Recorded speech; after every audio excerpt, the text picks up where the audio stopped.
Hey, Cricket customers, Max with ads is included with your Cricket $60 unlimited plan at no additional cost. Nice!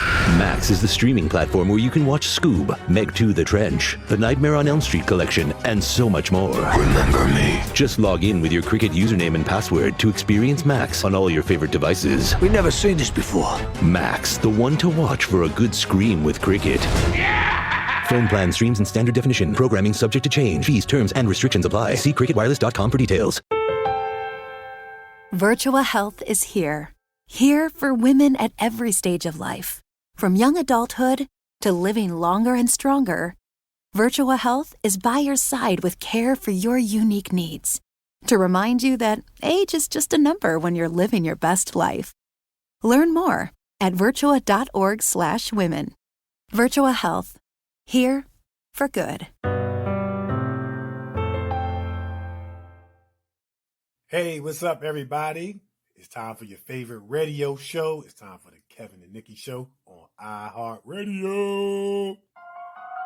Yeah, yeah, yeah, yeah, yeah, yeah. It's time for the Kevin and Nikee Show. They gon' have it lit up. Yeah, you know, it's time for the Kevin and Nikee Show. They got the airways popping every city across the globe. It's time for the Kevin and Nikee Show. They gon' have it lit up.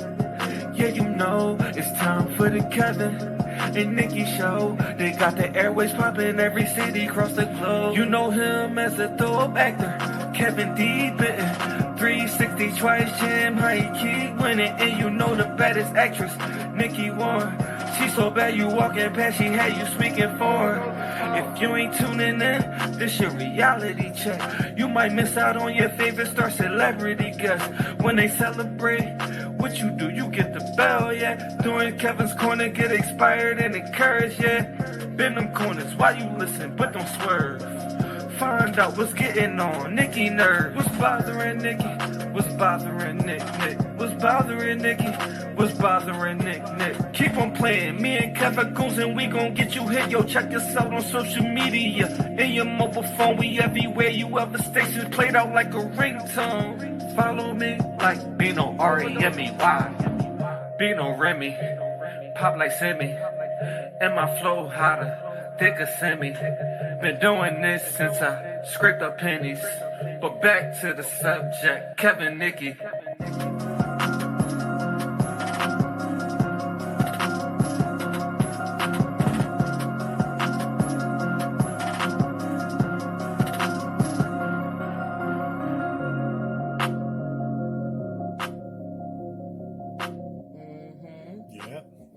Clap it out. He said clap it out. Clap it out. Clap it out. With your hands. Clap it out. With your hands. Clap it out with your hands. With your hands. Clap it out with your hands. Isn't it a shame that you live in an era where you got to clarify everything? You always got to clarify. You got to clarify because people go down in the gut. You go down in the gut. With your hands. It out with your hands. Clap it out. Yeah. Because I knew what you were talking about because at the end of the intro, you got the clap. Clap. Yeah. Yeah, I got You got to clarify with your hands. You got to clap it out with your hands. That's right, with your hands. Right. So we are back, and we are ready to continue to have some fun on the Kevin Nikee Show on iHeartRadio. I'm actor Kevin D. Benton. And I'm actress Nikki Warren. And we are back. We are back. He's a back, man. Yeah, He's back. So, we always got a lot to talk about. There's always some stuff going on, rather in the news, in the world, in the acting community. You know, in life. You know what I'm saying? In life. What's that song? Life is like a box of chocolate. You never know which one you're going to get. Yeah, that's true. That is so true. There's a lot of truth buried in that statement. Yeah. Yes. So, I played dodgeball this week. You played dodgeball? Yes, it's called Dodge the Sickness. Okay, I got you. Everybody at work is sick, and I felt like a dodgeball, dodging, sneezing, and carrying on. Come on, people, you sick? Stay home. Right. Stay home. Take a sick day. Stay home. I mean, my goodness, stay home. Don't come to work. Yeah. I mean, sometimes it make you want to go to work with gloves and a mask on. Because, I mean, people, I mean, it's one thing for people to be sick, but then to be hawking and coughing all over your shoulder and on your neck and all kinds of stuff. It's like people just don't have the etiquette when it comes to it. Come on. Stay home. Listen, one of my I would tell you, people always say, you know, Nikee, you're so dramatic. And, you know. You're an actress. That yeah. You know what I mean? But one of my coworkers sneezed, and I tell you, I took and fell out of my chair and slid underneath my desk. Hiding from the air particles.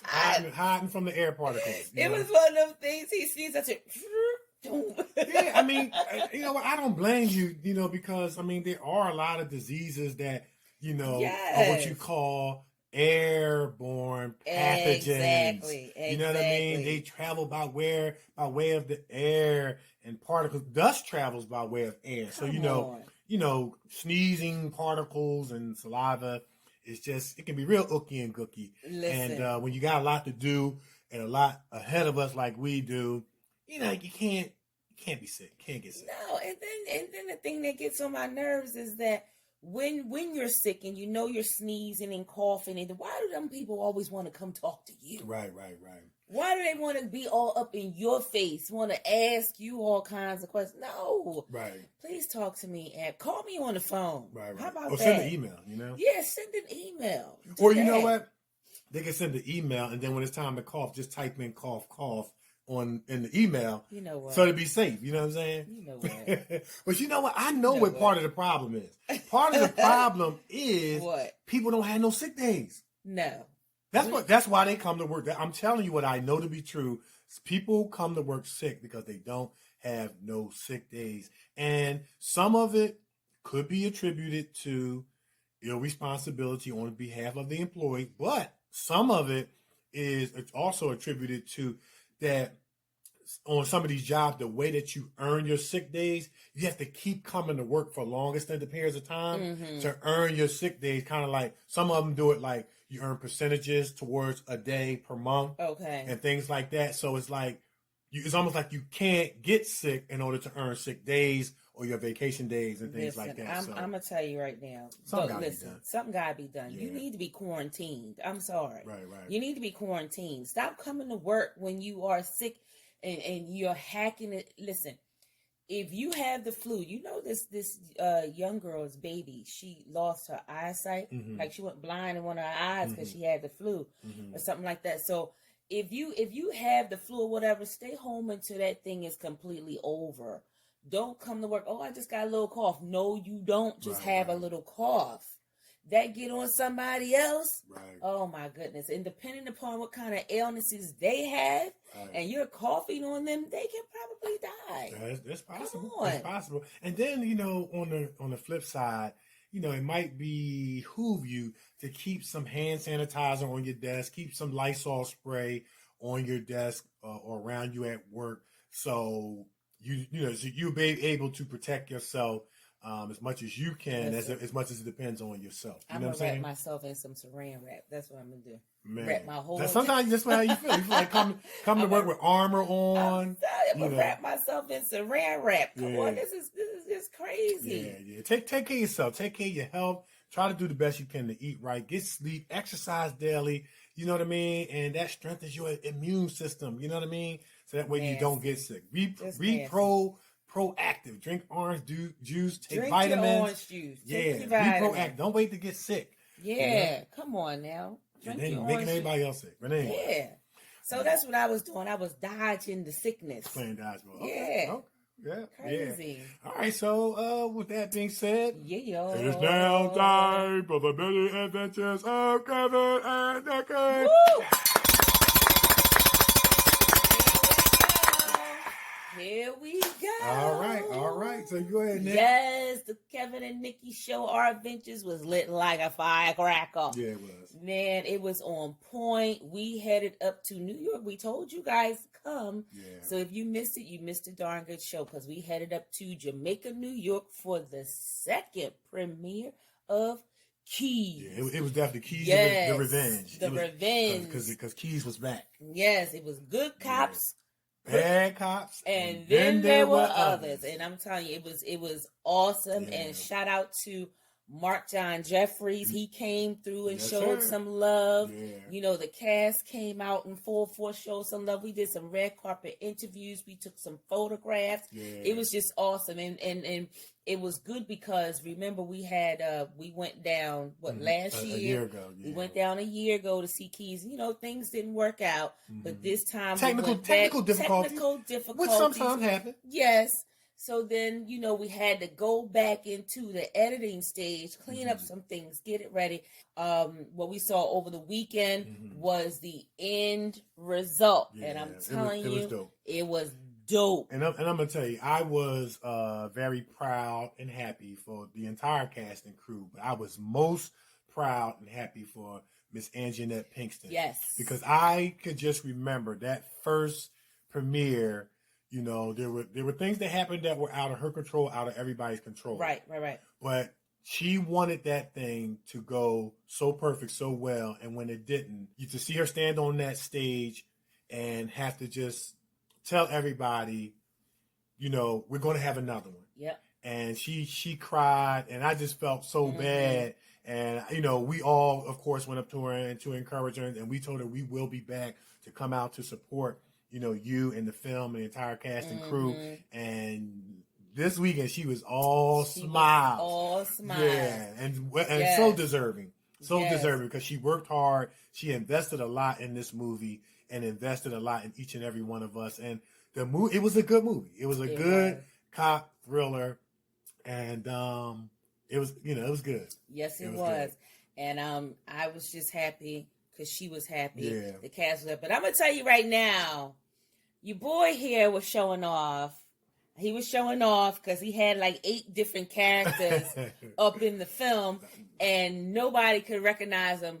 Only one. That was the cop. That was it. Well, I played the drug dealer and the cop, but they were the same character because that was just what I did by nighttime. So those two, even though they were separate characters, they were the same cop, kind of living a double life. And it was a lot of living double lives up in it this sure movie. was. It sure was, man. You, like that, those were the others. You know, there was a lot of. I think I was the only one that was straight. Yes. Yeah, because you were too busy bossing my character around, telling me get the car and this, that, and the other. So, you know, my assignment when Sarge here was giving out the assignments was that I would be driving her. So, we were partners in the movie, and one of my responsibilities in the movie was to drive my sergeant. That's right. That's what I did. So I drove to the crime scene. And then when the nighttime comes, he's a drug dealer. I'm Ain't a that drug some dealer. stuff? Yeah, man. Ain't that some stuff? I had to do what I got to do. I don't know why you got paid enough. I know. You know what I mean? I'm trying to get a little extra something. Oh, that's what it is. Okay. Yeah, a little extra money on the side, you know. When the film comes out, when it's ready, you know, to be seen, we will let you guys know that so that you can check it out and you can see all the 81 characters that cast. It was a lot of cast in there. It was a full cast up in there. That was fully cast. So shout out to Miss Anjanette Pinkston and Brickhouse, James Brickhouse. Naisha Mitchell, shout out to the whole crew, New York, holding it down. It sure was. And we're getting ready for part 2. Yeah, and I was real, happy to run into Mark John Jeffries because we were in Fatally Flawless together. Y'all were. And, we had a chance to chat and talk about the movie. And to my understanding, I think what he was saying about Fatally Flawless, they were rather trying to get it on Netflix or something, some kind of streaming platform. But I told him, man, I said, listen, I was a fan of yours when you was a young guy playing in Haunted Mansion with Eddie Murphy. I said, I know I'm taking you back. And I said, yeah, man, so keep up the great work. And we took a picture, and like I said, I didn't get a chance to connect with him. We were filming Fairly Flawless, so it was good to see life come full circle, man. So yeah, real talented, super talented dude, man. Yes, he is. Yeah, MJJ. He is so funny. He is so funny, especially when he played up in the Haunted Mansion. Yeah. So and then he Notorious. He played Lil C's. He did a lot of stuff, man. Yeah. What was that? Jason's Lyric? No, it wasn't Jason's Lyric. No, not Jason's Lyric. It was Man, what was the name of that title? Now you know how you get when you start trying to remember titles. I forget what it. He's been in so many, man, but he's been in so many titles. Definitely a veteran Hollywood actor in his own right, man, and a super talent indeed, man. And you know, I would love to work with him again, man. Yeah, you know? Yeah, it's always good working with him and stuff like that. But it was good to see him, and he came through over the weekend, and it was nice to see everybody, you know, come out and support. And for those of you who didn't come out, you missed it. It was good. It was good. Yeah. It was good. So and also these are, you know, networking opportunities as well, because you know, you just never know who you're running to, who you'll meet, who you'll connect. And sometimes you have to travel distance to get a blessing. Sometimes you do. You know, it's not going to be right around the corner. You know what I mean? That you do. Yeah. So sometimes you got to buy that bus ticket, do some traveling, or put some gas up in that car and head up the highways. You know, you got to do that, you know, or get that blessing. Yeah. And I was so happy. We invited some of our friends to come out to the premiere. Kenny Sr. and Kenny Jr., his son, and they had a great time, man. At the premiere, they were dressed sharp too. They were dressed better than we was. Listen, it was our premiere. And let me tell you something. We said that we were not going to, you know, get fully dressed this time. And when we got in the car with them, they were suited and booted. I was like, wait a minute, who premiere is it? Right. Is it yours or is it ours? Right. How you going out dressed? Yeah, they were dressed sharp, man. They were sharp. Yeah. But they had a great time. It was a great event, man. Just fellowship and connecting. You know, the journey together, you know what I mean? And then, of course, you know, on the way home, we had to stop over in Staten Island to get them chicken wings. Listen, I'm trying to tell you, if you're ever in the New York area, go to Staten Island, okay? Go to Staten Island near 75th and 74 Wave Street. Near 74th Wave Street. I want to say it's called the Dragon. Yeah. It's called the Dragon. Golden Dragon. Yeah, Golden Dragon. I want to say it's around 70th and Wave. 73rd Wave. Because, it was a little bit before you get to 70th. Man, let me tell you. Them chicken wings up in there, up in the Golden Dragon. We gonna shout y'all out. Golden Dragon, we shouting out your chicken wings. Yeah. Listen, y'all gotta get these chicken wings. I'm trying to tell you, every time we go, we load up on the chicken wings and we be chucking them things driving home. We sure do. Yes. It was good. What you get? You get like 4 chicken wings for and they like $1 a piece. Yeah. For a wing. Yeah, it's $1 a wing. You know, we get like 4 in a bag, $4, but stuff like that. But we load up. How many wings we get over the weekend? It was in the 30s. Man, between the 4 of us. Yes. We were chucking them wings.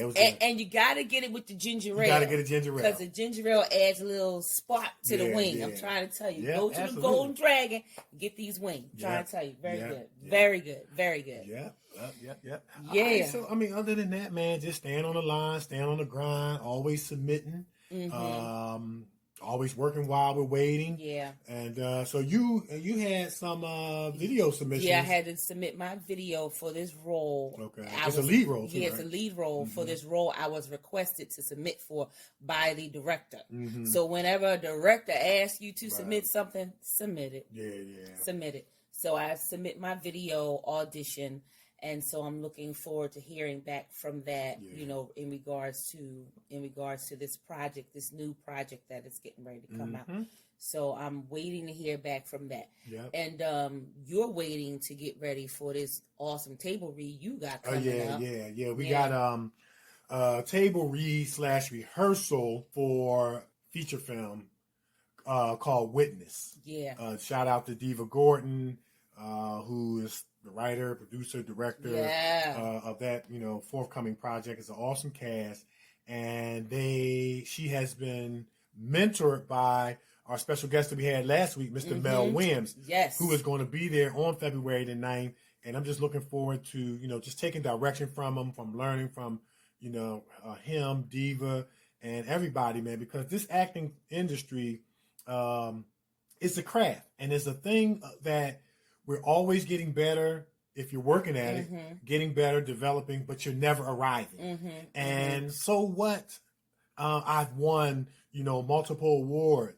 I still want to get better every day. That was the same mindset I had when I was playing basketball. I was one of the elite ball players, you know, coming out of Philly, but I had the mindset that I got to get better every day. I got to train harder every day. And so it is with our craft. You know, we have to get better. Denzel, the great Denzel, speaks in terms of getting better every day. And he's a A-lister among A-listers. So, you know, we can't ever think that we've arrived. So I'm looking forward to learning from the cast, learning from Diva, taking direction from her, and Mr. Mel, of course, man. And yeah, so I'm looking forward to that. So yeah, can't wait for that. It's going to be awesome. We got an awesome cast, very, very talented cast, and so we're looking forward to that. Yeah, so. And also getting ready for this big time thing we got coming out of Jersey. So getting ready for that. And also the awesome horror film that we got coming out of Philadelphia. Right. Getting ready for that. Well, not Philadelphia, outskirts of Philadelphia. Outskirts. Got to make sure you say the outskirts. Outskirts of Philadelphia. Getting ready for that. So there's some awesome things going on, and some things keep adding to the list. Right. You know, adding to the list. So it's going to be a wonderful year. Yeah. So that's good. So look, let's tell them where they can find us. Well, we definitely don't want to leave out. So we're gonna say it first. Yes. Go to Amazon Prime. Check out The Right Path movie. It's a good movie, man. And you know, Nikee and I, of course, are in it. And you know, Nikee is not Susie Homemaker in this one. She's welding M16s and you know, you know what I'm saying? You know what I mean? And so check it out. It's a real good movie. It has all the elements of a good movie. It's comedic a little bit. It's serious. It's going to have you like, oh, man. It's going to have the drama. It's going to have the action, the shootouts, and the whole nine. AJ Wright, Quaz Franklin, and the boys. Hey, go check it out. And then also, while you're on Amazon Prime, check out Revelation Blue. It's a good cop story. When a cop is in a position to be able to do that which is right or that which is wrong, what decisions do they make? Check it out and find out. Tony and Annette Langford, multi-award winning writers, producers, directors. And then check out Single and Anxious, where it's season 1, 2, and 3. I'm in season 3. A lot of love, lust, lies, drama going on, backstabbing. That's a lot. A lot of stuff going on. That's a lot. Check it out. See how it all unfolds. Then on Amazon Prime, check out The Covington Witches. I mean, these women are casting spells. Eyes is rolling in the back of the head. Stuff is falling off and growing back and falling off again and growing back again, man. But you got to check it out. Nikki's in there. She's the mama witch, and she's holding down the house. At least she's trying to. But there's a lot of drama going on inside the witch house. Yes, it is. You know what I mean? So then also on Amazon Prime, check out Mercy. The Killing of Unarmed African Americans. A great conversational piece movie. What do you do when you're in a position to take revenge? Do you take revenge or do you show mercy? Then on the Stars Network, The Forever Looping, Jason's Letter, another awesome movie, conversational piece about the killing of unarmed African Americans and the solution that a young boy came up with in grade school. According to research, they could help solve the problem.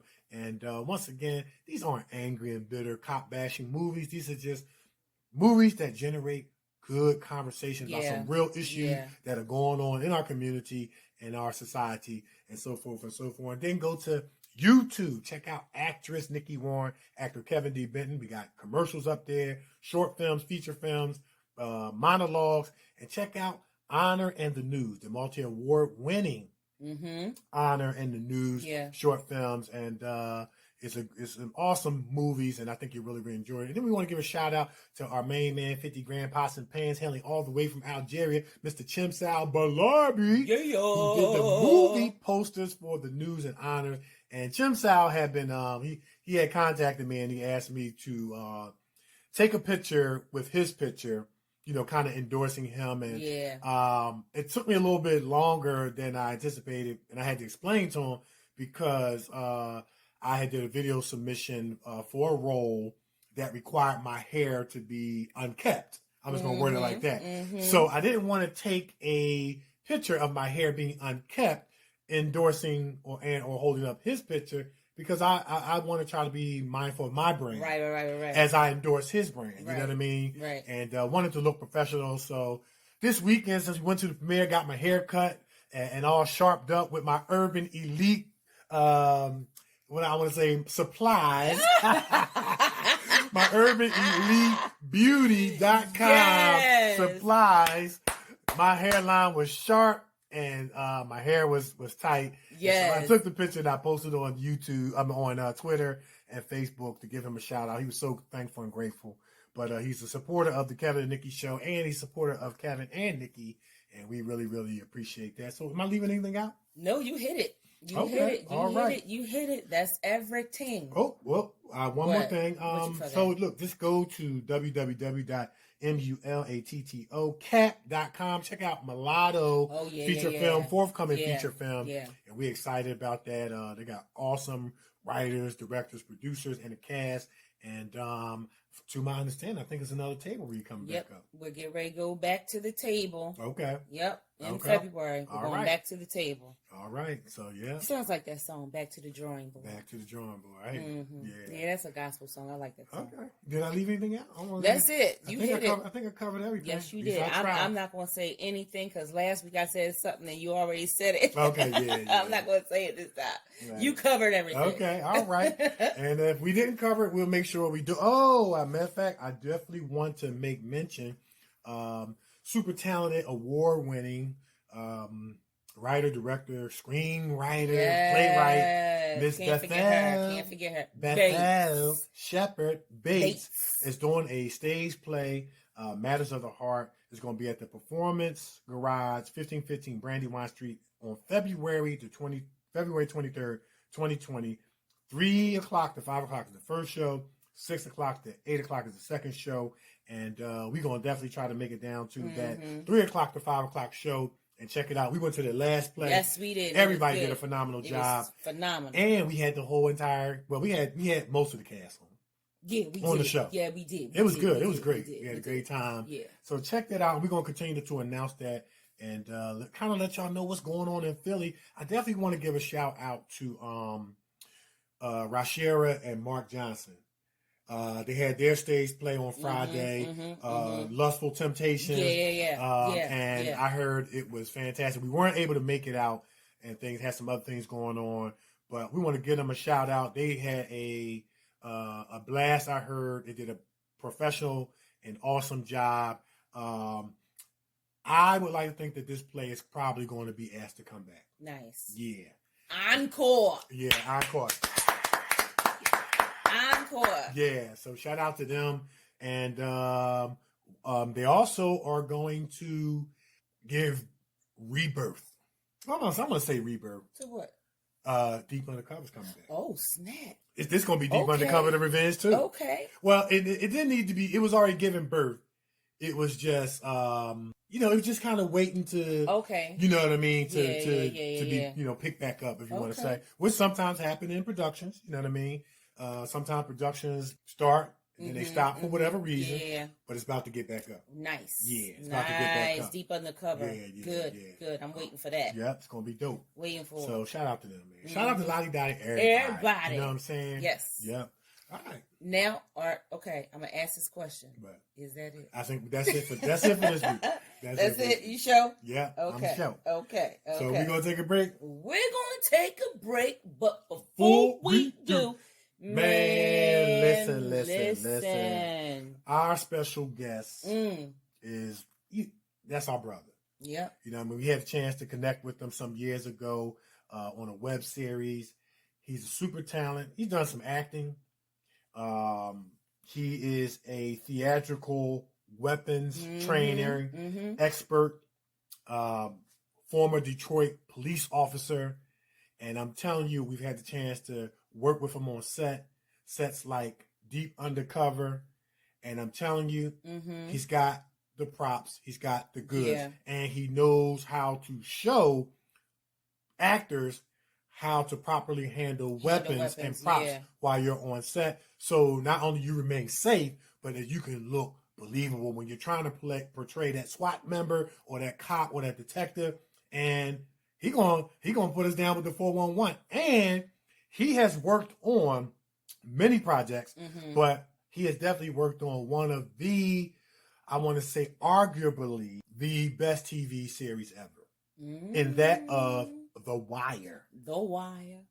Arguably the best TV series ever. Yes, it is. And I'm going to tell you, I remember when The Wire on HBO would come on, it was like life was shut down during those hours. Yes, it would. And he was the special effects theatrical weapons trainer for that project and many, many more. And you guys are going to be so interested in hearing this journey, because in this age where they are casting people with real life experience, well, what happens if you don't have the real life experience as a detective or a police officer? Can you still get in the door or give yourself a chance to get in the door by getting theatrical weapons training? Don't go nowhere. Don't touch that dial. I'm telling you, it's the Kevin and Nikee Show on iHeartRadio. We everywhere, and we'll be right back.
Satisfy your sweet tooth with some tasty treats from the Brownie Shop.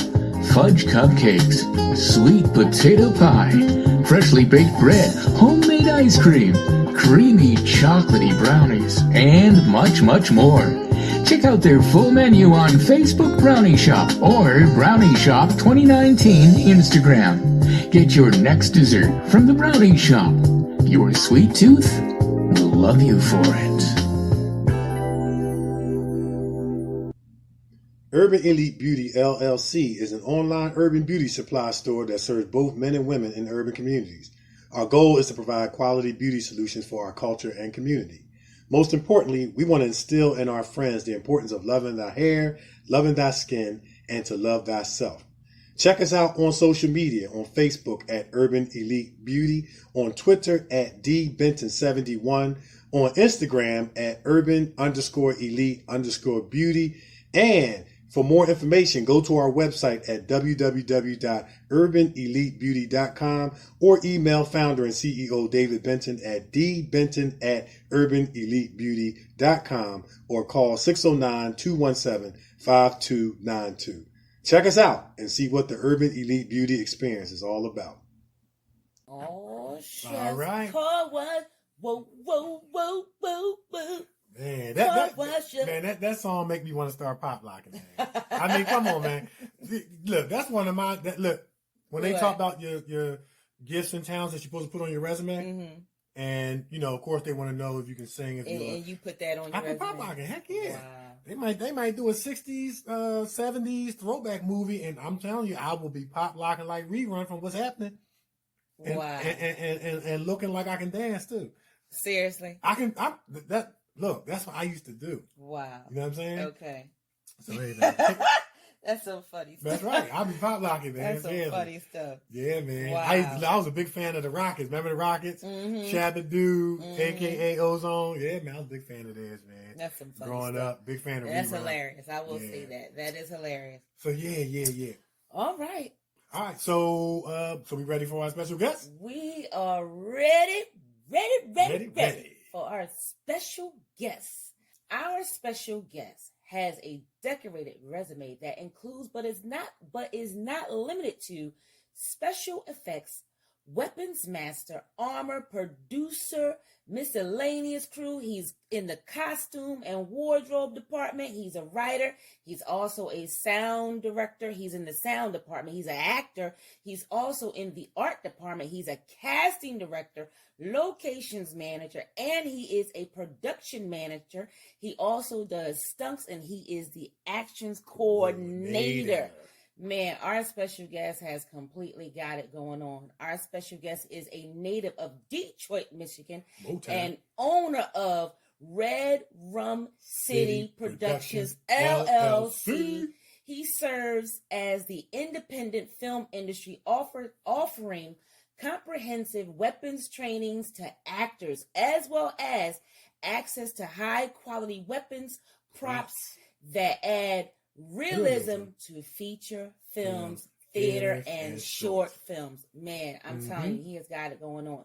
In his professional civilian life, our special guest has worked as an officer and crime scene investigator in both Detroit and Pontiac, Michigan, and as a detective in Baltimore City, Maryland. He holds national certifications in crime scene investigations and in forensics, as well as being a certified hostage negotiator. Our special guest, he serves in the U.S. Naval Reserves, assigned to Intelligence Area 19, and also to the Naval Criminal Investigative Services. His military career includes services in the U.S. Army. And who are we talking about? We are talking about none other than Darrell A. Hervey. Woo! Yes. Thank you so much for taking time out your busy schedule to come on the show, share with us and our listeners. You have such a decorated resume, and you're a law enforcement background, and you're kind of translating that into theatrical weapons trainings and a whole lot more. And I know that our acting and entertainment industry is going to benefit greatly from it, from what you're going to share. So thank you so much. Yeah. No, again, like I said, I appreciate it. Appreciate you, Nikee, inviting me over. Oh, thank you. So we're going to just jump right on into it. We're going to jump right on into it. So as Kev said, you are in law enforcement, and now you're working with the arts to make sure actors such as myself and Kevin are trained the correct way on how to use weapons in terms of theatrical weapons. How did you get started in all of that? Wow, that's a good question. I'm still in law enforcement because I haven't been fortunate to be able to do the movie stuff full time yet. Mm-hmm. I think for most of us, like Kevin knows, even like actors, we still have to get our hustle. Yeah, so I still work. That's right. Yeah, I actually work for the medical examiner's office in Cook County, so Chicago. So that's about 5 million people out here. Oh, wow. So it's enough work to do. Okay. Mm-hmm. But I actually got into it by accident. Okay. I was working in Baltimore City, and I was doing overtime on a movie set, which actually a television set, which was The Wire. Oh. You guys remember The Wire on HBO? Yes, sir. Yeah, so this is back, like, Idris Elba was just coming on the scene. Michael B. Jordan was like 13 or 14 when I met them, and a bunch of people. So I was looking at them, and we were kind of doing set security and working with the props masters. And I said, you know what, I can do this. Mm-hmm. And what I noticed was none of those guys had any police or military background. Right. A lot of them are like NRA instructors, and they knew how to handle weapons and things like that, but they had no practical experience. Right. So here I was, police department. I worked in Detroit, before that in Baltimore. Mm-hmm. And unfortunately, I have been in 2 shootings before, but in the military. So the exposure to that, I said, I can bring a realism to this that they can't. Not only that, with technology, because pretty much anybody with a MacBook can probably make a movie. Mm-hmm. I knew that there was a need for quality for independent films. Right. And for us, they don't have the finances to obtain that type of quality. Right. So I found a niche for it. So I started just kind of inching my way through it, learning, finding a mentor out in L.A. that could kind of navigate the way, and then just started doing a lot of volunteer work, shooting films to get experience. And it just grew from there. So a lot of it was word of mouth. Okay. But then, just kind of offer my services without worrying about getting paid for the love of what I was doing. Right, okay. Awesome. That's awesome, man. And, oh man, it's so much we could kind of talk about now. We had the opportunity to meet you, I want to say 4 or 5 years ago on the set of, was it the Decade? Yeah, that's right. That's And so, That's right. And so I played one of the infected zombies, and Nikee, you played one of the authority figures. One of the authority. I was the one holding the gun. Yeah, you holding the gun. Yes. And yeah. Okay, now I know who you are. That was me, little shorty that they had to put on the box, remember? That's right. Right. Yeah. But that went right over my head. Okay. Down in Delaware. Yeah. And, that's right. Matter of fact, that was that overnight shoot. We had so much fun that night. So much fun. That was, We had so much. We was in there watching movies, playing Hangman. Getting them wrong on purpose. Right. But anyway, so I mean, even though I was like playing one of the zombies, of course I was paying attention as you were, showing them the proper way to, handle a Glock or a pistol versus, the M16 with the sweep moves and things like that. And, you teach actors on set not only how to use it, but how to remain safe. Just talk a little bit about what goes into that instruction that involves how to use certain guns and the safety, because even though it's props, it still needs to be a level of safety. Talk a little bit about that. Right. Absolutely. So the props that I use actually blank guns.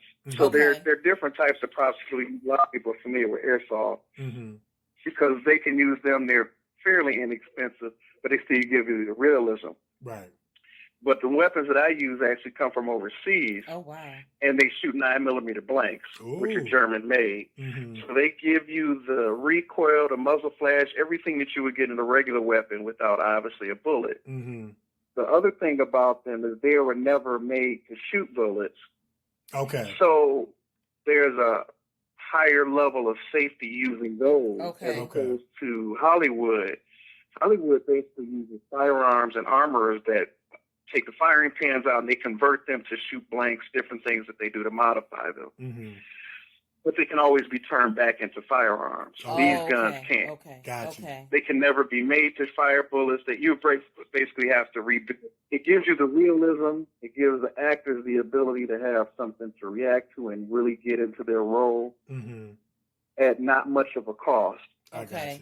So from there, I still teach safety because they need to treat them as if they're live. And again, that's a part of their toolbox that they use as actors. Right. And then I always, a project, I'll take it, I'll make sure I read the script so that I can accurately do a breakdown specifically for that production. Yeah. Because all police are not the same. Right. And they don't operate the same. The characters are different.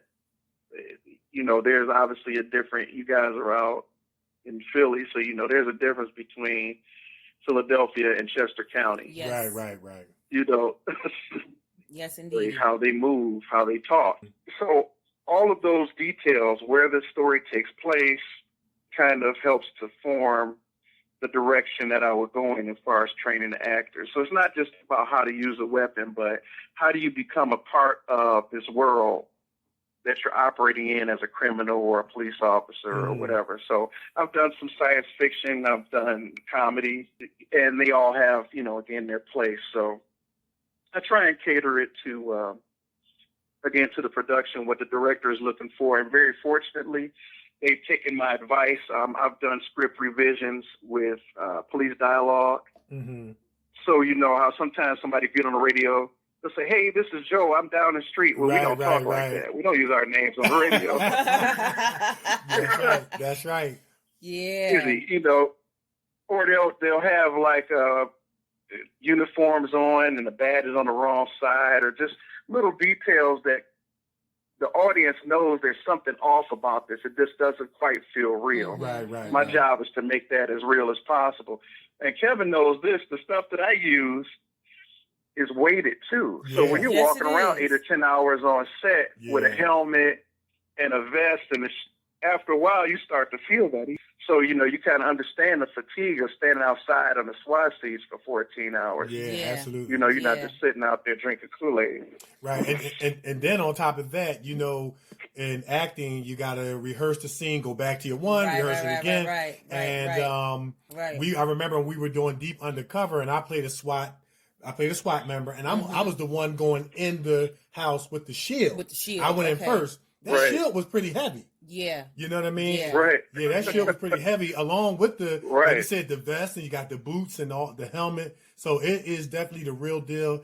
I mean, these props look very, very authentic. They do. You know, like, you know, you're really because real. the gun I had, he tried to give me this little she poo poo gun. I said, I don't want that. you know what? I don't want that. I want that big joker right there. I just gotta say this: it's always the shortest people that want the biggest gun. You know what I'm saying? But anyway, we'll let you get away with it. So he said, "You want this gun?" I said, "I want that big joker right there. Give me that." So I end up with the gun that I was hanging around. And the gun was probably way more than you did. But anyway. it was heavy. It was heavy. But let me tell you something. I wasn't putting it down. Yeah, I got you. I was not putting it down. I didn't want him to take that big gun from me. You got attached to it. I did. Yeah, absolutely. Yeah. So I want to talk a little bit about The Wire. Yeah, man. The Wire was arguably the best TV series ever. Definitely the best TV series of that era. Mm-hmm. And it was like life shut down when The Wire came on. Yeah. And, you know, you brought a realism and an authenticity, you know, to that show, you know, with the knowledge and background that you were able to offer. I mean, talk a little bit about that experience. Like, what specifically, for example, did you show them? Was it putting something in your left hand versus putting something in your right hand? You know, I know when you hold the Glock, they have like the cup technique where you put your left hand under handle. Cut the saucer, yeah. Right, and you keep your pointer finger straight. You don't have it on the trigger. Okay. Until you're about to use it. Until you're about to use exactly. it. Yeah. Right. Yeah, and that was something that I learned from Darrell. Yeah, because that's what he had me do too. He said, don't put your finger on the trigger. Keep it straight. Yeah. And then even with the M16, you put the handle of the gun into the shoulder. And you do sweeping moves as you turn. It's not like a robotic, like left, right. It's sweep and turn. And those things make a difference between something being authentic looking. Because you have real cops out there like, that ain't real. Yeah. So, right. And you lose credibility over that. Yeah. You lose credibility. Yeah. So talk about the Wire and, what you were able to bring to that amazing show, with your expertise and professional background. Okay. Well, like I said, I kind of was already working for the city, so I was doing set security. And I had the opportunity of escorting a lot of the actors, pretty much the whole gamut, all of them. And they immersed themselves in that world. For example, like the guy that played Jimmy McNulty and those other characters, Bonk, they worked with those detectives. Okay. So they were already open to learning. And I think that's an actor side, is that no matter what you've been in or how little or how much experience you have to be open to picking something up. Right. So when I was, even though I wasn't directly a part of the Wire crew, I was there, but I was able to input little things like that. Like you said, touch point, hey, take your finger off the trigger. Right. Especially for detective characters. So I'll give you a little example. I don't want to drag it out. But police procedures change all the time. Tactics change all the time. So back in the 60s and 70s, it was legal to fire warning shots most places. Okay. So the police, look at those movies, and maybe early 80s, you'll see police officers holding the guns up. Like, let's say they were going around a corner. They'll have a gun on the side, and the barrel will be facing up. Right? And you can see that. Well, that's because they were used to firing warning shots. Okay. And when the 90s transitioned, and obviously that no longer became illegal, you would see them pointed down at the ground at an angle. And everybody's arm would kind of be straight, pointing down on an angle, and you'll see them like spinning around corners and stuff. Right. And now it's transition where everybody's trained, because now we have active shooting situations in schools and things like that. Police officers are trained on more SWAT tactics, so they carry the guns closer to them, so that they can't come around a corner and somebody grab the front of it before they get around a corner or something like that. Okay. So again, those details, people that know that stuff, they look at that and they say, okay, they know what they're doing. You can watch movies today that don't do that. Right. I mean, there are movies on Netflix today that are extremely inaccurate with that. And I don't know why, when they have the budget to hire a consultant. Right. But there's some shows out there that do it. I'm not real big on police procedurals. Like you said, The Wire was it for me. Besides that, and like Hill Street Blues, it's kind of hard to compare a lot of the shows today to it. But Hawaii Five-0 does a good job after police as far as the tactics are concerned, not necessarily the story, but like that. So again, I was able to give the characters those little details, safety scenes that they were able to kind of put in their actors' toolbox.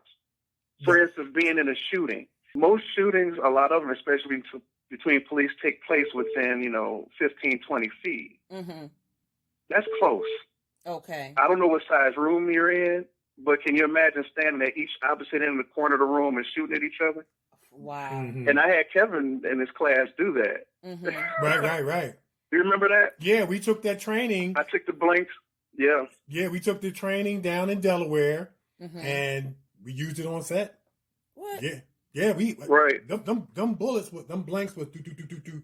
Yeah, man. And right, you see the muzzle flash, and you can see what it's like for somebody to shoot at you. Right, you can see the muzzle flash. Like there were actually like little pellets hitting the shield as I was carrying, because I had to go in first. And Ian Grant was the criminal that came up the step, and he went, and you could see like a little bit of fire a little bit or sparks coming out of the nozzle. Yeah, all the muzzle flash. Yeah, muzzle flash, and it looked authentic. Wow. And we're gonna put the video because I went on your YouTube channel and he has the video up there. Yeah, okay, so it's up there. So we're gonna put that up in the show so people can see what we're talking about and get a visual of what you're talking about. It looked real.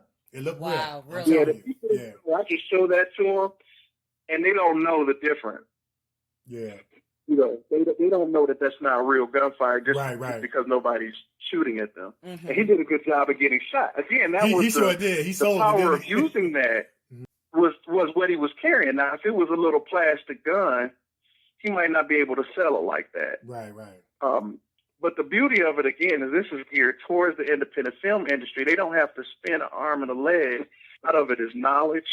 Mm-hmm. And again, just getting the right pieces in the right hands. I'm not out to do this to make myself rich. I'm out to make an impact on this community. Right. Well, I'm gonna say this, man, and I have shared this with you.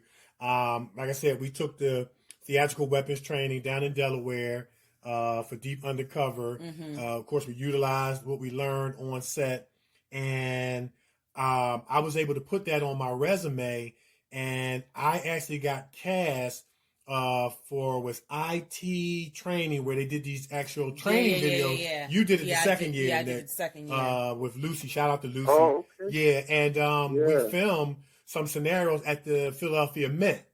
And I got cast because I was able to put theatrical weapons training, put your name on there where I got trained, and because I knew how to use the M16. And I would encourage actors, actresses out there to take some theatrical weapons training because they're always looking for detectives, cops, police officers, and so forth and so on. And we're moving into an age where they're looking for people with real law enforcement background. And if you don't have that, just perhaps having theatrical weapons training on your resume could help you land a role like it did me. So, absolutely, absolutely. It gives you a better opportunity. So I do a training also for directors and producers, and it's called Anatomy of a Gunfight. And it's a classroom training, and it basically teaches them how to recreate realistic shootouts and creating police characters and things like that on a budget. Okay. So how do you use other than television, because television is not necessarily the greatest reference for accuracy, and that goes for any field. I've talked to a lot of people and been on the set of like Chicago Med, and they do a really good job of using the technical expertise. But if you look at other movies and you may take a doctor or nurse and say that just doesn't work like that. Right. You know, or I see movies where they're touching the body and moving it and stuff. Listen, in real life, the homicide detectives don't even touch bodies. Right. Unless they're looking for ID maybe, but you can't manipulate it, turn it around or anything without the medical examiner or the coroner. Right. So little details like that directors and producers can get will, again, add that authenticity to the movie to make the quality that much better. Well, I got to add this. We got to add it. They really could have used you in 21 Bridges because everybody was missing everybody in the shootout. Oh my God. I'm trying to tell you. Did you see 21 Bridges? Did you see it? I did not yet, and I wanted to. Kevin was telling me a little bit about it. Listen, you got to see 21 Bridges. What were they missing? I mean, they was. Go ahead, Nick. Tell them. The shootout was it was a good shootout, but they were just missing everything. I mean, they was like right next to each other, right just next missing, to each other and missing. It was just like wow, like what is going on? But I'm telling you, when the film comes on, they dropping bodies like the guys were dropping the bodies. So you got to see it, in order to understand what we're saying. But it was this shootout where the criminals was dropping the police officers like they were sandwiches. The police didn't shoot like nothing, right? No. Yeah, man. I mean, they were like making a run for it across the room and nobody was getting shot, know. But we signed it off as theatrical cinematic liberty, because the shootout got to at least go on for 5 minutes? 5 to 10 minutes, Wow, that's a long time. Yeah. That's a long time. That was a lot of But I'll tell you what's a good film, and I'll watch it because I support, obviously, Chadwick Boseman, all those, support those guys. But if you go back, there's a movie called 999. And it starred Casey Affleck. Oh my goodness, what's his name that played? He's the Falcon in the Avengers. Anthony Mackie. So they're co-stars. If you want to, and Michael K. Williams also, which played Omar on The Wire, he's in there too. And it's really good because he actually played like a cross-dresser role. Is really good. You have to watch it. But their depiction of Atlanta PD and the tactics was incredible. I actually used part of their clip in my training because it's so absolutely accurate. The stress that you're under, you lose. So let's say you go to the range. They teach you how to shoot, and you're shooting hundreds at the range, right? As soon as you get into a gunfight, you automatically lose 30% of your ability to shoot. Off the top. It doesn't matter who you are. So if you're a 100% shooter, now you're 70% accuracy. So if you're shooting 70s at the range right now, you get to a shooting, you're down to what, 40%, 30%? Wow. Because of tunnel vision and the stress. It's very, it's very stressful and it happens very quickly. So the better your motor skills, and like I said, like with Kevin and those guys, the more you do it, the more automatic it'll become a part of your gross motor skills, and you'll just start doing it. So another one of those things that I was able to teach, like on The Wire or other sets, is how to use your weak hand. Okay. Oh, okay. Because you have to assume that you may be injured and lose the ability to shoot with your strong hand. Gotcha. So how do you reload with one hand? How do you shoot with your weak hand? To keep from getting killed. The details allow producers and directors, especially on the independent level, to expand the scene. Because they might have a guy get shot, but it looks fake. It's like, okay, well, how is he still moving? But now if they understand the anatomy of it, they can have a guy get shot in the arm and just lose that arm. And they can have the actor trained to do something different. So... That's interesting. Yeah. I never even thought about it like that. It's like what I'm seeing and kind of what I'm hearing is those little details make the biggest difference. Yeah. You know what I'm saying? Yeah. Because, when we go to the movies and we see a reenactment of something that goes on in real life, the one thing that we're looking for is realism. Right. Unless it's a fantasy movie or something that's expected to, not be real. And those little details make the biggest difference. Yeah, they do. Absolutely. They do. Wow. And critics will eat that apart. They will eat that apart. You know what I mean? Like, how did he jump off the side of a mountain with a trash bag? Now, that ain't going what? You know what I'm saying? Right. And land on his feet. Absolutely. Now, Absolutely. Now, do you have, I know you taught, Kevin when he was doing the film with you, but do you have like a class for actors, I would say, to join, maybe let's say 12-week period or something like that? Do you have something like that set up? Well, I do. What I don't do right now is I don't run it continuously. Because there has to be a demand for it. So what I'll do is if there's a demand or if there's a production, then I would take the cast and I'll set aside the time to train them on a particular schedule. Because I do some stunt coordination. But my stunt coordination is, again, limited to realism. So I'm not going to jump off of a 4-story building because I don't do that and I've never done it in my life. So I know that's I can't teach you how to do that safely. I know that's what I can do is teach you how to jump over the hood of a car. Or how to fight realistically because a lot of, like Kevin said, you see a lot of things that are realistic. Well, look, if we're watching a movie like, I don't know, anything, like Set It Off, that's a classic, right? Right. Well, if they got into a fight and they started doing all these martial arts and stuff, it's like, okay, well, that's not even realistic. Right.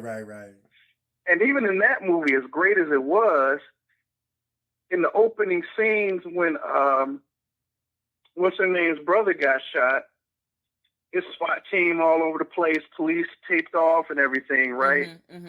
She runs up under the crime scene tape, goes to grab him, holds him, starts crying and stuff. Well, that is great for dramatics. Right. But that would absolutely not happen. Right. There are other ways to rewrite that because that just takes away from. That's like, okay, that's just, come on now. Right. And that's You're just going to run up under the scene, pick the body up. They're still processing the scene. Right.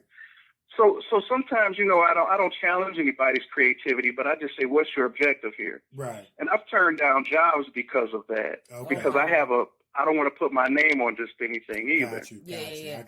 Yeah. I actually turned down a job in LA for $5,000. Wow. For 3 days. Now, it happened to be a porno. I don't attach my name to that. I hear you, man. I hear you. Wow. So to this day, people are like, what? You know, you just take the money, you use it, but my name will forever be attached to that. That's right. I got you. And that's so funny you say that because when you have a movie such as Set It Off, there's always that part where the person gets shot and the loved one comes up and always touch the body. And you're not supposed to die in the arms or whatever. And, you're not supposed to do that. I kind of sign it off. No. I kind of sign it off in maybe some/most instances as theatrical cinematic liberty. Because some movies are looking for the dramatic effect, running under the tape and the loved one talking to the loved one while you're crying. They say their last words, please take care of mom, and then they die. And it just makes for an emotional roller coaster that they're trying to take the audience on, But from you being a professional, your mind is pretty much in authenticity, pretty much probably at all times. You know what I'm saying? Right. Yeah. Because there's still ways to do it. Okay. And I've done that. Like I said, I've been in so many death scenes. I've had to deal with family. And you know what? Sometimes you just got, so I've let family through. Okay. But it wasn't without like a fight almost. Right, you know what I mean? So you don't just let them run out. So there's ways to do it and still make it dramatic creatively. You just have to give them those ideas so they can kind of look outside of that and say, oh, you know what? I never thought about it. I'll tell you why. We all know Minister Society, the great John Singleton. Yeah. So O-Dog, who pretty much was the star of the movie, even though he wasn't the lead technically, was just so good of a character. Those details and how he acted and the time he had on the screen commanded your attention. And I tell this story all the time to the class. You know where people got that from? Hold the gun sideways. Yeah. Please talk about it. Yeah, talk about that. Yeah, So where that originated from, and he's told this story. John Singleton had told this story in the past, but we got that from his movie, from Minister Society. Right. Okay, that's right. And criminals started emulating that. He got it from a robbery video in Detroit. Okay. Okay. So he was going there, I think, to do some research and had viewed the actual video and saw that on video. And it was so impactful that he used that. And now, I mean, that's just kind of like the signature gangster style right there. You hold it sideways. You don't hit anything, but when you're shooting, that's the way that you do it. Right. And it was a detail. It didn't have anything to do with lines, but it was that little detail. Yeah. And Lorenz Tate was able to play that role. So, man, that was real cool to get the history of where that came from, because I mean, you can't watch a hood movie without somebody turning that gun sideways. And it's so funny. Right. That wasn't just magical, that didn't magically happen. Right. They got that from somewhere in real life. That's right. And it's funny because Kevin and I did this movie out of New York called The Right Path. And I remember when they gave me my gun and I turned it sideways. And it's instinctive, you know what I'm saying? Sideways. Like it's like nothing you Right, gotta think it about. is. Turn it sideways. And It looks tougher, you know what I'm saying? Quaz came over and Right. turned my hand upward and said, "You don't hold a gun like that." I was like, "Well, why do they do it?" Right. Well, now we know. Right. But I automatically What's I for the turned right sideways. Yeah, man. That's You said funny. you automatically did it. Yeah. I automatically Now, I can turned tell it you- sideways. Right, because we do that. Now, I can tell you what, up until I went to the police academy, I was just, because, you know, most people can't shoot. Most gangsters don't go to the Right. range and practice. They They just don't. sure don't. That's why so many innocent people get shot, Right. honestly. But Right. my firearms instructor did a demonstration, and he shot from all A. I mean, he shot the gun sideways. He shot it upside down, on the ground. I mean, a bunch of ways, and was still able to hit the target. So, you know, it comes down to practice and repetition. Mm-hmm. But again, if you're playing a gangster role and you look too much like the police and it's proper, it doesn't look right. Right. It's like, well, where did you learn that from? Mm-hmm. Right. Yeah. Wow. So, but safety plays a part in it too, and I'll tell you why. I could probably pull up a dozen movies that were in theaters where they were holding weapons wrong. Mm-hmm. If you hold it wrong and you actually shoot, you can injure yourself. Right.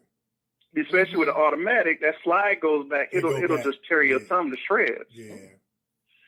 So I'll tell you another thing that you probably never noticed that people do all the time. You know how to get a gun? It might be a handgun or a shotgun, and the police will have it, and they'll pull it out of the holster, and they'll pull the slide back and rack it. You know, kind of get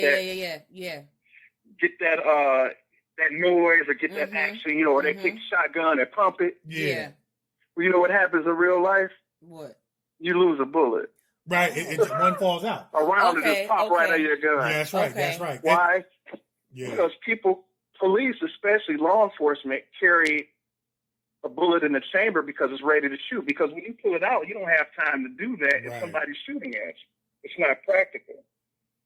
So no matter how dynamic it looks and cool it looks, it's the stupidest thing because it's like as soon as you do that, oh, you weren't ready to shoot before when the gun was in the holster? Right. Wow. I think the only people that carry like that, and they may have changed it, was like the Secret Service may, but I think they may have changed their policies at this point. But knowing that kind of history helps. One of the things I have to do is I have to know the law.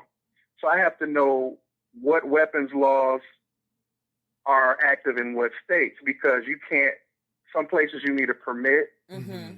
Places like Jersey, where it's almost impossible to shoot, you can't almost use anything that looks like a gun that shoots a projectile, like a paintball gun or any. You need a gun permit.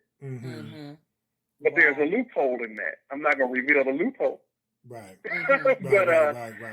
Places like Jersey and D.C., if you don't know the law, I mean, people get arrested for that kind of stuff. Yeah, so again, that's information I give producers and directors that they need to have. Okay. Yeah. Now, talk about too. Now, you know, you always have some actor that want to be like Tackleberry from what's that? Police Academy. Yeah, Police Academy. Talk about the importance of not bringing your own firearms on the set, and second part of the question, leaving the set with firearms. Both can be dangerous.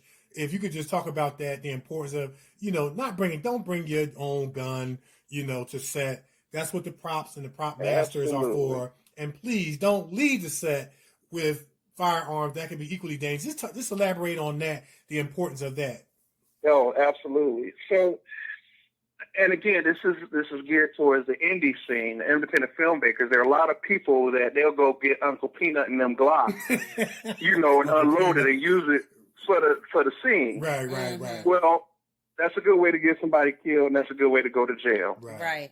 So it is illegal. It is absolutely illegal. Matter of fact, people have been prosecuted for using real weapons on movie sets that didn't have permits or were licensed. Depending on where you are, some of the police have nothing to do, and they will come after you. It's illegal. It's not worth it, and it's unsafe. I don't even bring my own weapon on set for fear of possibly mixing it up, or I wouldn't set it down, but I don't even want to have live ammunition there for anybody to even think of the possibility of something happening where I'm liable for it.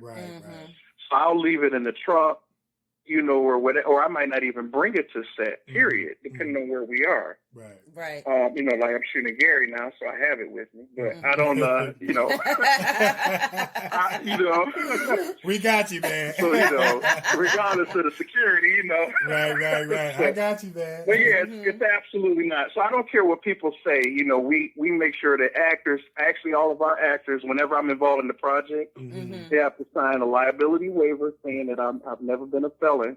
Right, okay. And that I will not bring weapons on set. Because, again, felons can't operate anything that looks like weapons either, and you can end up getting sued or go to jail for that. Right. So, you know, we would make modifications if that's the case. Like I might use a plastic or a rubber gun or something. But, you know, again, it's liability.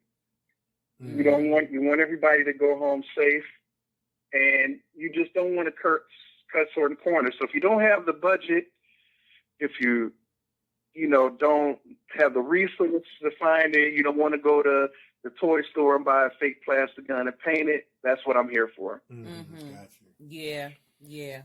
That's I'm getting educated. Listen, listen, I feel like I could, you know, better use weapons just listening to you. Yes. I mean, in addition to the training I already got, so I know somebody gonna get something out of it. Yes. But, I think it's very important. Yeah. I honestly think that it should be a class on that. Absolutely. That Absolutely. an actor, you know, can take, you know, right. and learn how to do this properly. Right. And what we're seeing is that, you know, there's a lot of knowledge, information, knowing the laws, knowing, you know, different laws in different states. It's just not about, okay, Mookie, you gonna play the drug lord, you got a gun, and you know, turn it sideways, and but you know, so there's an education that goes into this thing. Exactly. And man, that's good. Yeah, stuff. there's a formula to it. Because weapons are like wardrobe. And like when Nikee was, you know, messing with the guy, and the good thing is this, like what I'll do is we have time on set. I always do safety briefings before that day. We do safety briefings and demonstrations because there are a lot of people that aren't comfortable with guns. Nikee I do a demonstration as to how loud it is. Yeah. So I just did a film with in Philly. It was in Lancaster County. It's called Blindsided, and it's with Natasha Henstridge and the guy that played the lead detective for Saw. I keep forgetting his name, but he played the lead. He was the one that took over for Jigsaw and Saw. Right. But anyway, he played a DEA agent, so I had them decked out. But I had to do now as many movies as that guy had been in and her, I still had to do weapon safety. I still had to show them certain things because the scene was different. Like they had a shootout in the middle of a house. They had a shootout in a hurricane. It was crazy. So I still had to kind of brush up on it, but there's definitely a need for it. Yeah, it is. For the training on our level, because like you said, I was going to say, weapons are like wardrobe. There are certain things that fit certain characters. So one of the things I look at in the script is I look at, okay, what character is this? How big is he or she? How big is their role? I'm not going to give a bodyguard a bigger or a more prominent weapon than the head boss. You know, it's cool. We got this gold, you know, 45. Who gets to carry that though? You don't just give that to somebody. You don't give a 5'2" female an 8-inch 357. It just looks stupid. Right. It's not practical for somebody like that would carry it. Unless again you're doing like a comedy or something like that. Right. I got you. So all of those pieces matter. You know, again, and when I'm doing movies and breakdowns, the producers they get the benefit of having that breakdown and saying, okay, this is who this person would probably carry, or what weapon they would carry. This is what they're outfitted with. You know, the DEA agents, like in the movie, all I ended up giving them were vests and like leg holsters. They didn't have like full tactical gear on because they were transporting a prisoner, and it wasn't practical for that movie. You know, so it's important. You don't just use stuff because you have it, and you don't substitute something for that you really need. Right, I got you. So, yeah, that's good stuff. Yeah.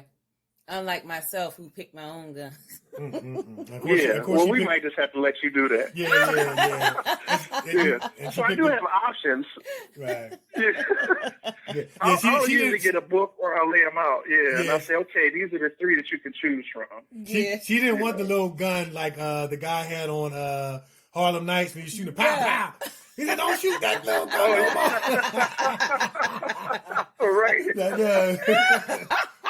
Yeah, they shooting machine guns and stuff, and he's shooting the revolver. Yeah. That was funny, man. And that was that was funny enough.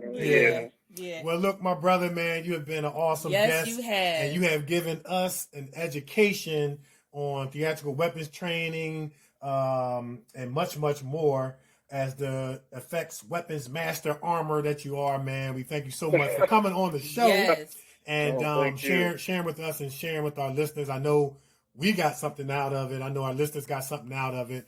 And just with the information that you shared, I was just kind of visualizing. You were painting a picture. And that really kind of helped, to be able to appropriate it next time we're in a situation where we're playing a detective or a DEA agent or whatever. And if you hold a class, I promise I'll come and I won't be picking over the guns. Well, hey, get some people together. I was thinking about doing that anyway, even just a few people and maybe doing videos. Okay. And producing those videos to put out, just for different things. So, you guys motivated me to do something. Yeah, man. Well, look, you already got 2 actors right here. And look, let us know. We'll do some reenactments and stuff like that. And I know it's going to be, be beneficial because, as actors, you want to enhance your resume by adding these various different tools and crafts that you can, make yourself more marketable. You know what I mean? Right. Absolutely. Yeah. Absolutely. So, we want you to take this time, man. Oh, no, go ahead. Say what you're going to say. We don't want to cut you off. Oh, no. I was just saying, you're right. I mean, people need to be careful. Like, I'm a member of the Society of American Fight Directors.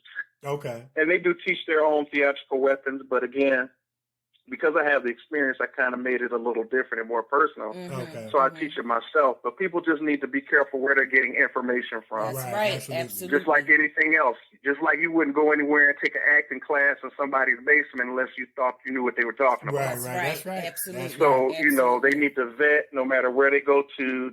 The training is worth it, and like you said, the attention to detail matters, makes a difference.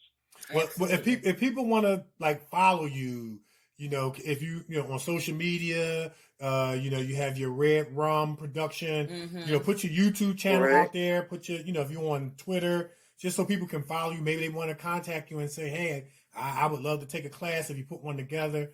Take this time to put your social media out there and anything pertinent information. Okay, absolutely. Well, I do have a Facebook and a YouTube channel, of course. It's under Red Rum City Productions. I do have Twitter. I think that's under Chaplain Cop. I'm not the greatest at social media, but I do answer everything. So, so they can definitely reach me through that or Facebook or, my number. I have my business number specifically is 313-389-6836. So I have a Detroit 313 number, so everybody knows it's me. So it's Darrell from Detroit. So any of those, Facebook or, I call or text anytime, I take it personally, everything that I do. So it doesn't matter if you're an actor, producer, director, or even if you just want some basic information. I have people that have done that like you, Mark Johnson. I've actually loaned out weapons to because they've had auditions before, and they wanted to go to the audition in character. Okay. So, there are a lot of things that we can do. I carry uniforms, police uniforms and all kinds of stuff. So I've been blessed to kind of build up my arsenal and stuff. So, it's available. Yeah. And please return the equipment, y'all. Please. You know what I'm saying? Please. Yes, because I will get a warrant out for you. That's right. I know that's right. Don't forget, he do this in real life. Okay. That's right, man. Okay. And I know somebody everywhere. So, yeah. For real. And he'll be like, I have a special set of skills. I will find you. Absolutely. I'll make a phone call. That's right. I know that's right. Well, listen, continued success and blessings. And we're looking forward to having your wife on the show as well. Yes. Yes. So I guess she'll be the part 2 of it. And so we're looking forward to that. And man, you got 2 actors. If you want to do some reenactment videos, that's right. You got two multi-award winning actors right here. And if you need us to recruit or whatever, we'll do that too, man. And we'll definitely we'll definitely talk about that soon too. Yes, so I appreciate you guys and what you're doing too. This platform is needed. Yes. Thank you. A lot of times we get on these platforms and it's just about stuff. Right. So so definitely take the time. And I just want to say this. So prayers out to Kobe Bryant's family. Yeah. It's just a reminder that God is not a respecter of persons. We have to use this time the way that we're supposed to use it while we're here. We got to kind of see what we can do, not just for ourselves, but for other people while we're here. That's just a really, really important reminder to hit home. So none of us are above not being here the next day. That was a hard pill to swallow. Yeah, definitely. Hard pill to swallow. So like I said, to that, thank you guys for the opportunity. Nothing is, no movement is too small, and I appreciate you guys stepping out in faith to do this. Yeah, awesome, man. You're more than welcome, and thank you as well, man. All right, take care. We'll take care. Talk to you soon. Talk to you soon. Bye. Bye-bye. Okay. All right. Bye-bye. All right. Man, that was an awesome show. Awesome show, and it was powerful. It was powerful. It was very, very powerful. And I will not be holding my gun sideways anymore. You're not going to hold it sideways no more? Okay. No. Right. Unless further instructed. I'm glad he shared the history of where that came from. Because I was like, why do the gangsters always try to hold the gun sideways? Yes. And I just thought it was just some new, cool, neat way that they wanted to hold it to be gangster. I have been taught, and I will not be doing it anymore. Absolutely. Yeah. But he truly is the best of the best. And I'm telling you, because I've taken those techniques onto other sets and was commended for how I was holding weapons. Okay. And I'm going to be, and I'm going to be telling and sharing with the audience some national TV stuff I have coming soon. Nice. Where I played, law enforcement and I knew how to hold the guns and things like that. And this particular set, they actually had someone like, Darrell on set, who was, kind of directing us and stuff. Yeah. He didn't have to tell me anything. All right. Yep. Okay. So yeah, man, that was great interview. Great interview. Great information. Yeah. And I would encourage, all actors out there to, hey, take some theatrical weapons training, anything that can enhance your resume. Mm-hmm. That's it. That's it right there. That's it right there. Yep. All right, so we're going to take a break. Yep. We're going to take a break, and when we come back, it's going to be time for news and sports. Scholar's professional editing firm consists of a specialized group of academic doctors, editors, and statisticians that keep doctoral candidates moving through the academic doctoral process by providing one-to-one group mentorship and all-inclusive editorial services that produce writing advancements that result in exponential movement. The scholars conduct line-by-line editing, proof and copy editing, university-specific format compliance, and substantive done-for-you services on the following documents: doctoral thesis, dissertation, capstone projects, research studies, research proposals, and oral defense preparations and presentations. The Scholars Professional Editing Group keep you moving. And for more information on editorial services or doctoral accelerated mentorship program, visit www.thescholarsedediting.com. That's www.thescholarsedediting.com. Or contact Dr. Haynes at 281-315-6053. All right, so in sports, real briefly and real quickly, the Super Bowl is set and will be played, this upcoming Sunday, February 2nd. Kansas City Chiefs versus the San Francisco 49ers. Yeah. And, I'm looking forward to getting together with family and friends and just having food and fellowship and, watching the commercials and things like that. Yeah. And just trying to be as festive, as we can. As we possibly can. Yeah, can. In the name of just getting together with, people who are close to you and having a great time. Yeah. But in somber news, as everyone already knows, Kobe Bryant, his daughter, and some other ones that were on a helicopter crashed and passed away. Yeah. And just some real shocking news that really hit home. Yeah. And I had the opportunity, the privilege to play against Kobe Bryant when he was coming out of high school and Sixers camp. You did. Yeah. And, ultimate competitor. Yeah. Arguably the top 3 players ever. And, will be deeply missed. He razzled us. He dazzled us. He won championships. And, no human being is without blemish or blame. Yep. But it just kind of seems like there's just something wrong and unfair with the way he went. Yeah. Of course, with his daughter and the other ones that were on the hard pill to swallow helicopter. But thoughts and prayers are definitely out to the Kobe Bryant family. There's definitely an emptiness in the NBA and in the Philadelphia area because he was from the Lower Merion section of Philadelphia. He played in the Sunny Hill League. He played down Drexel. He played down St. Joe's. He played down at LaSalle. He played down at University of Penn.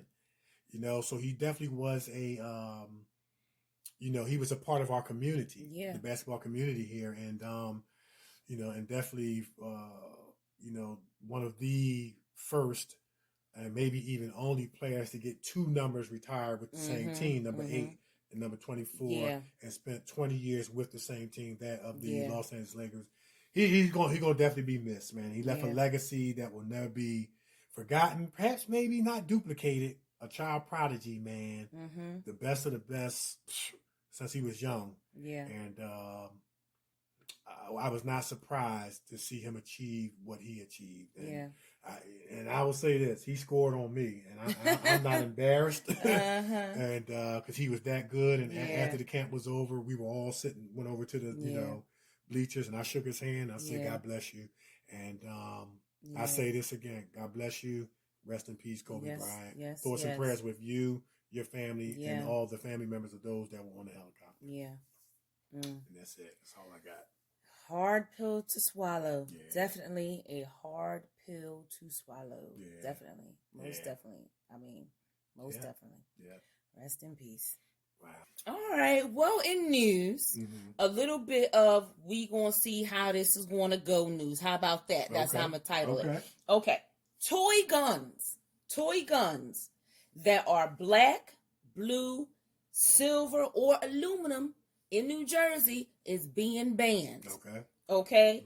Listen to me. Black, blue, silver, or aluminum that looks like an actual real firearm is being banned. The colors now for toy guns, they gotta be bright colors, like orange. They have to be bright colors, and they have to have some type of orange stripe on it. That if somebody I don't know who is gonna call the cops off an orange gun. Let me just be clear. Okay, so if there's a child outside playing with a gun, a toy gun, and it has the orange strip on it, when the police comes, they know how to behave not to shoot first, ask questions later. So this is going to, I feel as though this is good. Now, this is starting over in New Jersey. They need to bring it. It needs to be in every single state. So they are working, and they're passing this bill to have this set in play to keep these children from being shot. Thinking that it's a real gun and it's not. Okay, we're going to reel it back. Let's reel it back, rewind. To keep these African American children from being shot. Like keep the African American children from being shot. Now, Nick, just real quick, what they used to do up until this point was have a little orange thing on the nozzle to let people know that it was a toy gun. Yes. Of course, some people would take them off. And things like that. Yeah. And if somebody takes off the orange nozzle and it looks like a real gun, then you can kind of, see where there could be a more heightened sensitivity to, certain scenarios, of course, not justifying any kind of violence and things like that. Because there's many ways that you can disarm a suspect without killing. You can shoot him in the knee. You know what I'm saying? You know what I mean? You can shoot him in the arm. And I guarantee you that gun, whether it's a toy or a real one, is not going to matter much at that time. But that's just a Kevinism. But, so go ahead. And so Governor Phil Murphy signed the ban on realistic-looking realistic-looking toy firearms. He signed that last week. That's one of the many things he said he signed. Now, here's this. The law does not apply to theatrical weapons. Right. And we're going, that's something that we talked about with our special guest. Right. And that's kind of why, he's there to not only give instructions about safety, but how to handle it. And one of the things, as was stated and has been stated on sets, like I said, we was in the Right Path movie. Yeah. Do not walk off set with these weapons. Do not walk off. Yeah. Yeah. Even when we did Keys, we had to stay in one spot because we had on, you guys, when you see this film, we literally had on authentic, real police NYPD uniforms. Yeah. We had that on, and I remember. You went to the store. I went to the store. You disobeyed the rule. Went to the store. Sorry. And they started giving you free stuff. They would give me free stuff. They did that time. It worked. Right. But they were thanking you for your service. I know. I was thirsty. I went to the store to get something to drink, and I had the money to pay. But when I walked in, they said, I said, how much for the Pepsi? They said, for you, officer, free. I said, can I get 4? He said, sure. Right. Thank you for your service. And I had to walk out really quick because I saw a cop car coming up and they were on their way in there. I had to get out of that store. You know what I mean? See, you know what? Confession is good for the soul, bad for the reputation. I'm not going to do that no more. That's a true story. So, yeah, man. That's a true story. Yeah, that's a true story. I came back with 4 Pepsis and I gave you one, I had one. But I understand you're thinking you were just trying to run to the store real quick. It was right across the street. It was right across the And street. run back, yeah. But so they ended up thinking that she was a real police officer. So that's dangerous. Yeah. You know what I mean? I could have gotten some serious trouble for that. So I'm not going to do that anymore.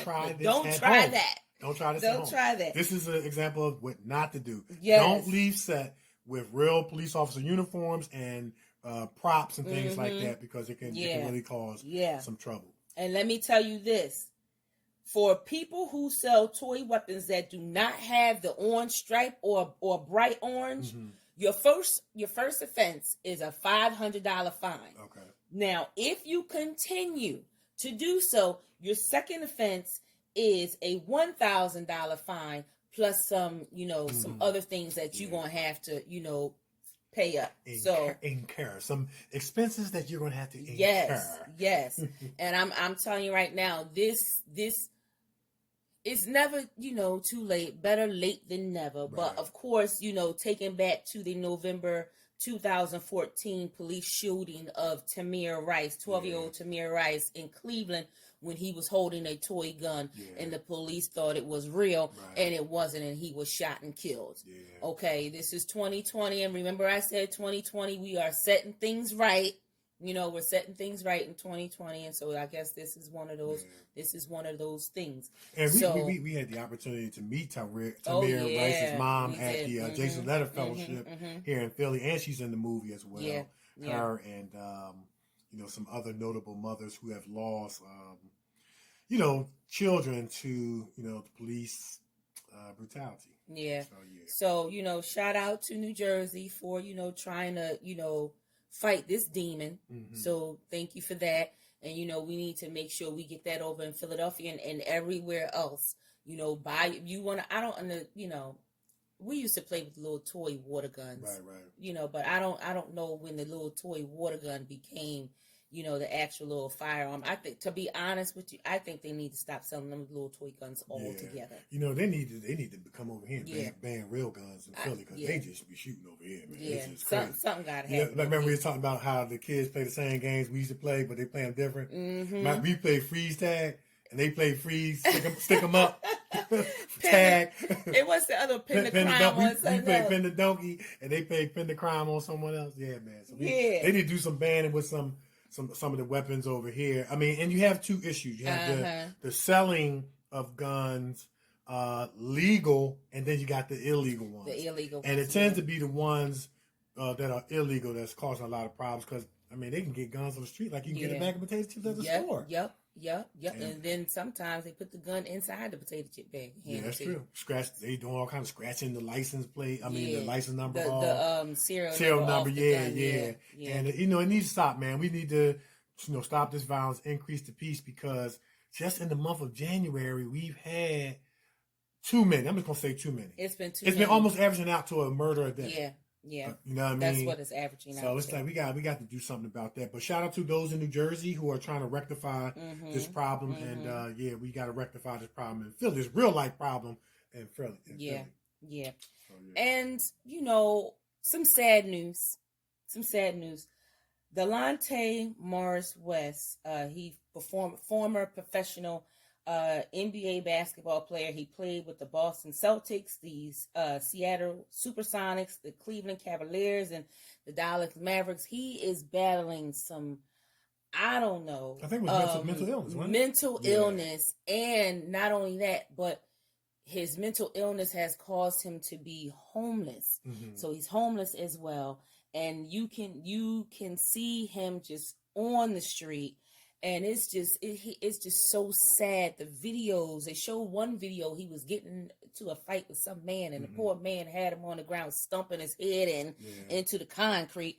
I mean, we got to do something about this mental illness. I mean, I don't know what can be done, but we all need to come together, sit down at the table, and figure this thing out. He shared a video. He shared a video not too long ago, some video that he took a while ago. I think when he was in his college years before he got drafted into the NBA. Right. And he was talking about how he was trying to tell people that something was wrong with him. And I don't want to say nobody was listening, but he kept saying what it was. Right. And I don't think they were hearing him at the time, but now it's so bad to where he's homeless. And you can just see he's just not in his right mind. You can see this.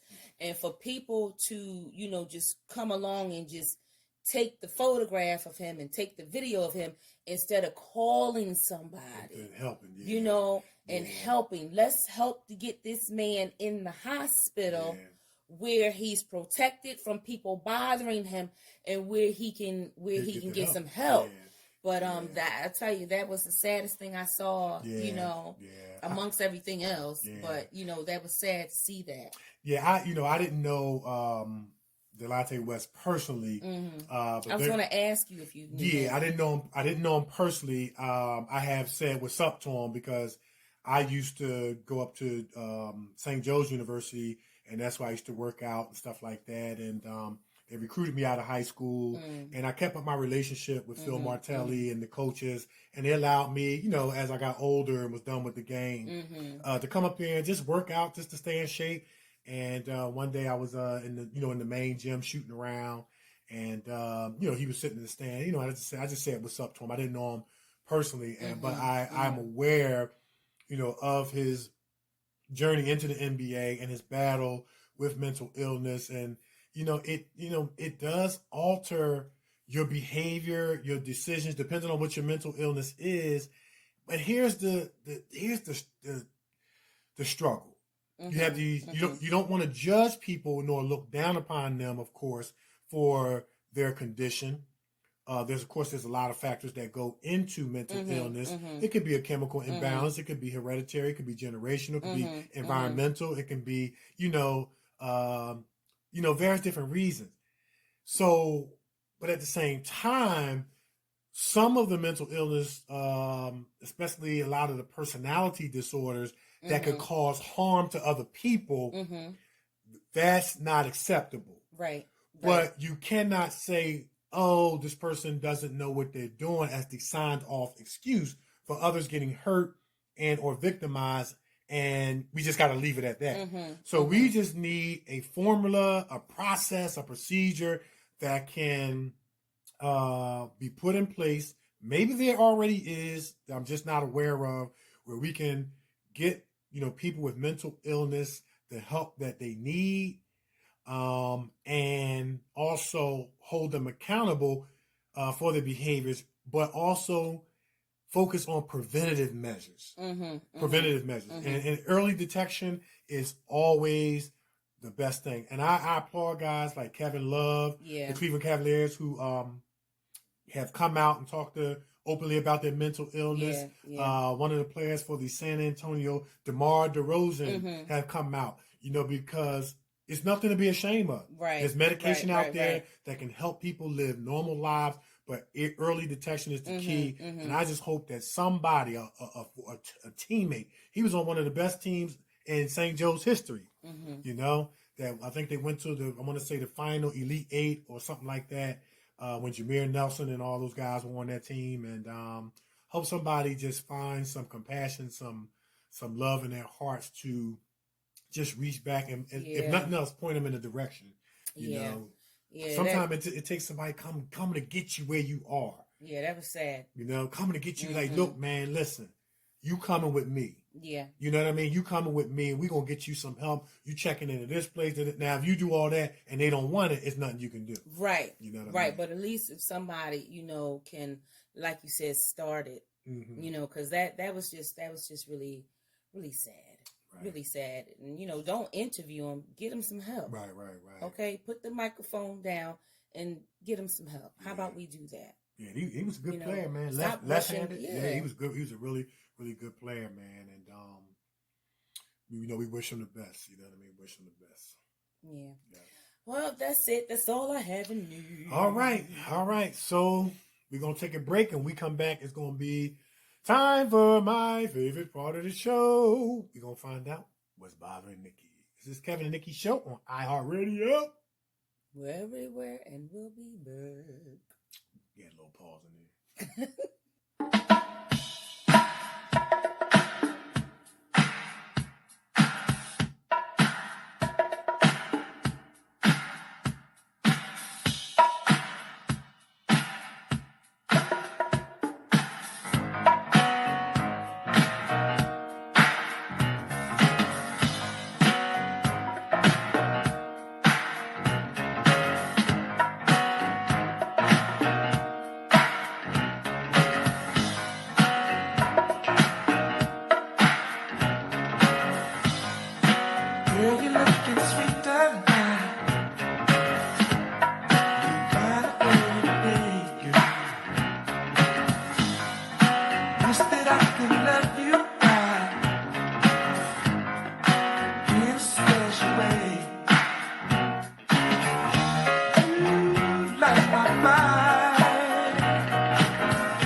want to know who playing them bongos.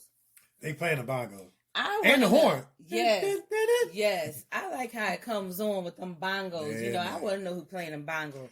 What is it? Bongo, right? Yeah, Bongo. Yeah, man. Yeah, I want to know. Man, listen, that's organic music right there. When you had the live band, when they were actually playing the instruments and it wasn't, through electrical synthesis. You know what I mean? So, yeah, you always got to appreciate, live bands. And the Gap Band, man, they had transcend, 3 decades, 4 decades? Yeah. And people still enjoy their music to this day. Yeah. I'm trying to tell you. I'm telling you. I want them bongos. Yeah, yo. I was going to say something smart, but I won't. What? Go ahead, say it. You can't plug them in. Burn nothing down. You know what? You told me to say it. I was like, that'd be okay. You can't plug bongos in. Okay. You tell the story all the time. Okay. Y'all see how he got me? Well, look, I wasn't going to say it, but you asked me to say it. You see what he did there? Okay. Yeah. Wow. I can't plug the bongos in and burn the house down. All right, tell your story. Then. Tell your story. No. Well, they've heard it. You've already told them. No, I've told. Okay. You know I'm gonna find something. I know you know I'm gonna find something. Right. It may not be today. It may not be next week, but it's coming. I just want to let you know you are on high alert. All right. So now it's time for my favorite part of the show. We're gonna find out what's bothering Nikee. What's bothering me is crab in the barrel people. Oh my goodness. Crab in the barrel people.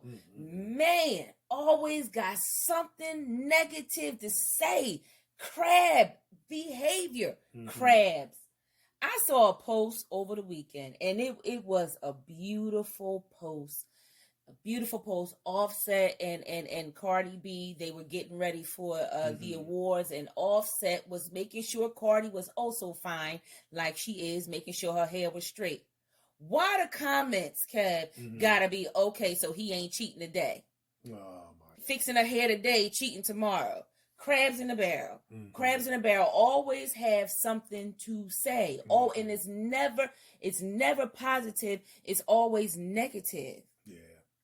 Crabbish people. I mean, come on. And then it just amazes me how, people just never want others to live down their mistakes, the negative aspects about their lives. And we're not condoning willful negative behavior. Because normally, if something is a mistake means it doesn't continue. It doesn't mean it can't happen again, but it doesn't continue as a way of life, a way of thinking, a way of believing. You know what I'm saying? But I want to just say all that to say that you always have people in life who want to label you forever because of your shortcomings, your mistakes, or any kind of negative characteristics or qualities or happenings in your life and or about yourself. You know what I'm saying? And what is it about the human experience that makes certain people feel better or feel one up on somebody that they can label some negative, you know what I mean? Some negative title. Yeah. And you remember growing up, we heard that saying that when people are always focusing negativity on you, is because they want to keep the spotlight off of them.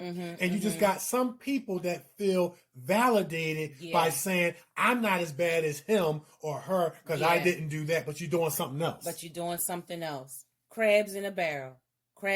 My mama used to say, if you don't have nothing nice to say, don't say nothing at all. But you guys gotta open up your mouths, man. I mean, come on, be quiet. Be quiet. Leave people alone. Stop, holding people to what they have done in the past. Right. She forgave him. That's her man. Right, okay, right, you ain't got nothing to do with that. Right. Okay, leave people alone. Right. Crab people, man. Crabs. And just to add to that, why are they so fixated? Is something wrong with you if you're so fixated on other people's lives? Yeah. Like, that's not a good sign. Yeah. That's not a good sign characteristically of a person if you're always fixated what's going on in somebody's house. Yeah. You know what I mean? It's what's going on in somebody else's backyard. That speaks to a lot of emptiness, perhaps loneliness and negativity that you have going on in your own life, that you have to find what's going on, entertainment or whatever it is, and what's going on in somebody else's house, backyard, and life. That's not a good personal sign. Yeah, I was watching one of the talk shows, and Taraji came on because she also went to the SAG Awards, and she had on this beautiful ensemble. First of all, anything to me Taraji puts on is just fabulous. Okay, so she had on this beautiful ensemble, and they were some of, what do you think about, you know, what she's wearing? And everybody said, oh, she's gorgeous. That color works for her skin. You know, this, that, and the third. And one person, I don't like it. Her fashion designer should have told her not to do that wrap thing because it don't look right on her belly. Crab. Right. Crab. And you ain't never walked on a red carpet a day in your life. Some of y'all, most of y'all. Complete crab. Complete crab. She looked beautiful. It's like somebody always have to find that one thing wrong out of the whole entire beautiful photo. Right. That one thing to fuss about. Yeah. If that's you, you're a crab. Right, I'm just going to say it. I'm just going to say it. If you cannot look at somebody or look at something and see the entire beautifulness part of it, you focus on that one thing, that one thing that bothers you about that photo or that person, you're a crab. Right. It's like focusing on the dot on the black dot on the white handkerchief. Yes. You know what I'm saying? You're a crab. And you know, Steve Harvey, man, he said it best. And I agree. You know, you can always tell people that don't have a life. You can always tell people that don't have any dream, goals, and aspirations, because from knowing you and from looking at myself, we're not focused on other people's life. We're so entrenched in this dream, goal, aspiration, this acting, this radio show. Yeah. We don't sit around and like talk negatively about people. Because and then when something is done, we focus on the next thing, the next step in the course or journey of the dream, goals, and aspirations. And I know you would agree with me when I say this. You know, even when I'm other places, my dream is still on my mind. Right. You know, I could be riding my bike, and next thing I know, I'm rehearsing my lines. Yeah. You know, you could be where you are, and you know, you on your phone, you know, seeing how you can make the show better or editing or something like that. Like, you can always tell people that don't have a life, because they're trying to make a life off your life. Exactly. You know what I'm saying? Exactly. And you know what? Exactly. I would just pay them the highest dividends they deserve. That's right. And that's no mind. That's right. That's right. If you always have something negative to say, you're a crab. Crabby. Crabs. And we ain't paying you no mind. That's it. That's all I got. That's it. We are cleaning house. Yeah, you get the crickets. Instead of the gas face, you get the crickets. What's that thing? You know, come on. That's it. And you get the gas face too. We looking at you sideways. Sideways emoji. You get that sideways emoji. Yeah. That's what you get. You get the sideways emoji. You're a crab. Yeah, that's it. That's all I got. Stop being. Listen, we're cleaning house this year. We're learning how to operate on a higher vibration. And when we're operating on a higher vibration, we don't have time to crab behavior. Like, that's not even in your thinking when you operating on a high vibration. Like, you're not even thinking about how you can tear somebody down. That's right. You're not thinking about, you don't really care about what's going on in somebody's relationship or in their life. That's their business. Yeah. You know? Just say, focusing on your own business. That's right. Oh, they look nice, and just keep it moving. That's it. That's all you gotta do. Low vibration. That's all you gotta do. Crab. That's it. That's all I got. That was enough. I'm telling you, that was good stuff. Good stuff. Crabs in the barrel. All right. So we're gonna take another break, and when we come back, we're gonna find out what's going on with some more high vibrations. It's the Kelly and Nikee Show on iHeartRadio. We're everywhere, and we'll be back. High vibrations only. High vibrations only. It's flora and fauna, but we're the piranhas. For better my honors, Hakuna Matata. And bloom like Nirvana, and words in your mamas. We finna blow, feel like Tony Montana. Expressing myself like I'm Madonna. A better yet, Gaga, a new star is born. Boxes by genre, drama no more. Start of a saga for better mañanas. Know your worth, you should own your worth. Gotta show out, let's expose your nerve. I'm finna pop it, I had some bubbles first. I'm finna celebrate, pop them bubbles first. So take a flick, you can use it for reference. High vibrations, only I'm in my element. Moving on up like I reside with the Jeffersons. Plus I'm feeling better than I ever did. High vibrations only. High vibrations only. High vibrations only. High vibrations only.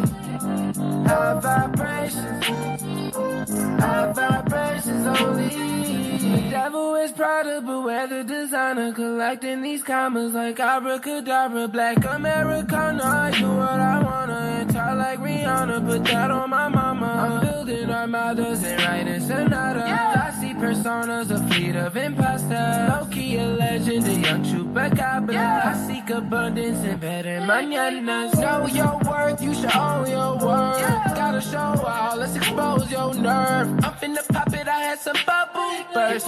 I'm finna celebrate, pop them bubbles first. So take a flick, you can use it for reference. High vibrations, only I'm in my element. Moving on up like I reside with the Jeffersons.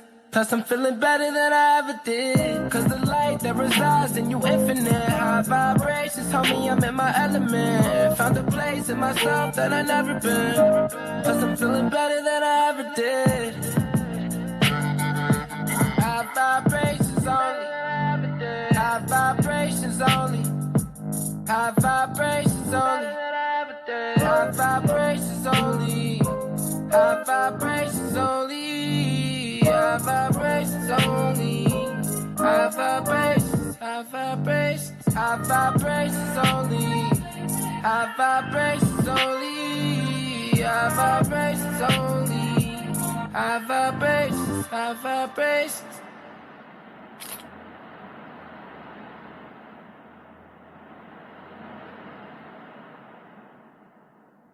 You're listening to the Kevin and Nikee Show on iHeartRadio.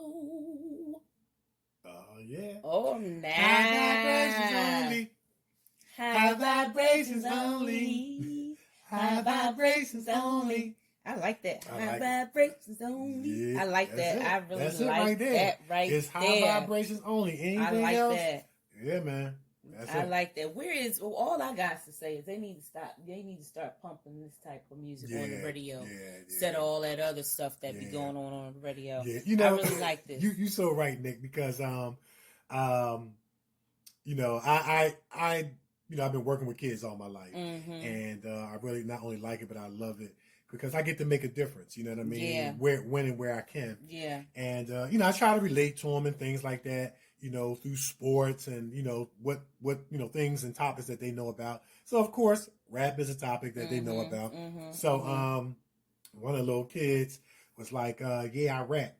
I said, all right, you spit 16, I spit 16. So he started rapping.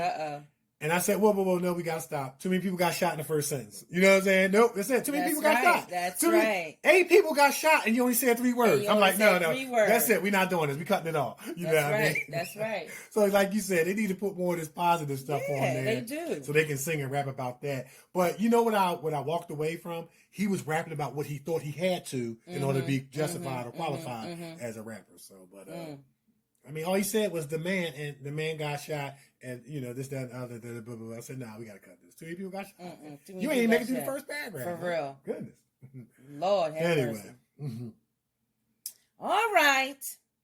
So now it's time for my favorite part of the show. High vibrations only. Kevin's Corner. All right, we're gonna keep the high vibrations only train moving. Where my tutu? Tutu. You've been having some pauses today, but we're gonna let you slide. That's okay. I'm sorry. You had a long night at the premiere. It's the high vibrations. That's I like okay, that. I got you. I like that. I'm in my, I'm thinking. You soaking it in, yeah. I'm soaking it all in because he said something about the devil wears Prada, but not the designer. Wow, Something that was powerful. I was thinking about that line. That was profound, wasn't it? The devil wears Prada. I like that. I got you. I like that. Very powerful. Very powerful. All right, well, we in week 42, and we're going to do looking at characteristics number 67 and 68.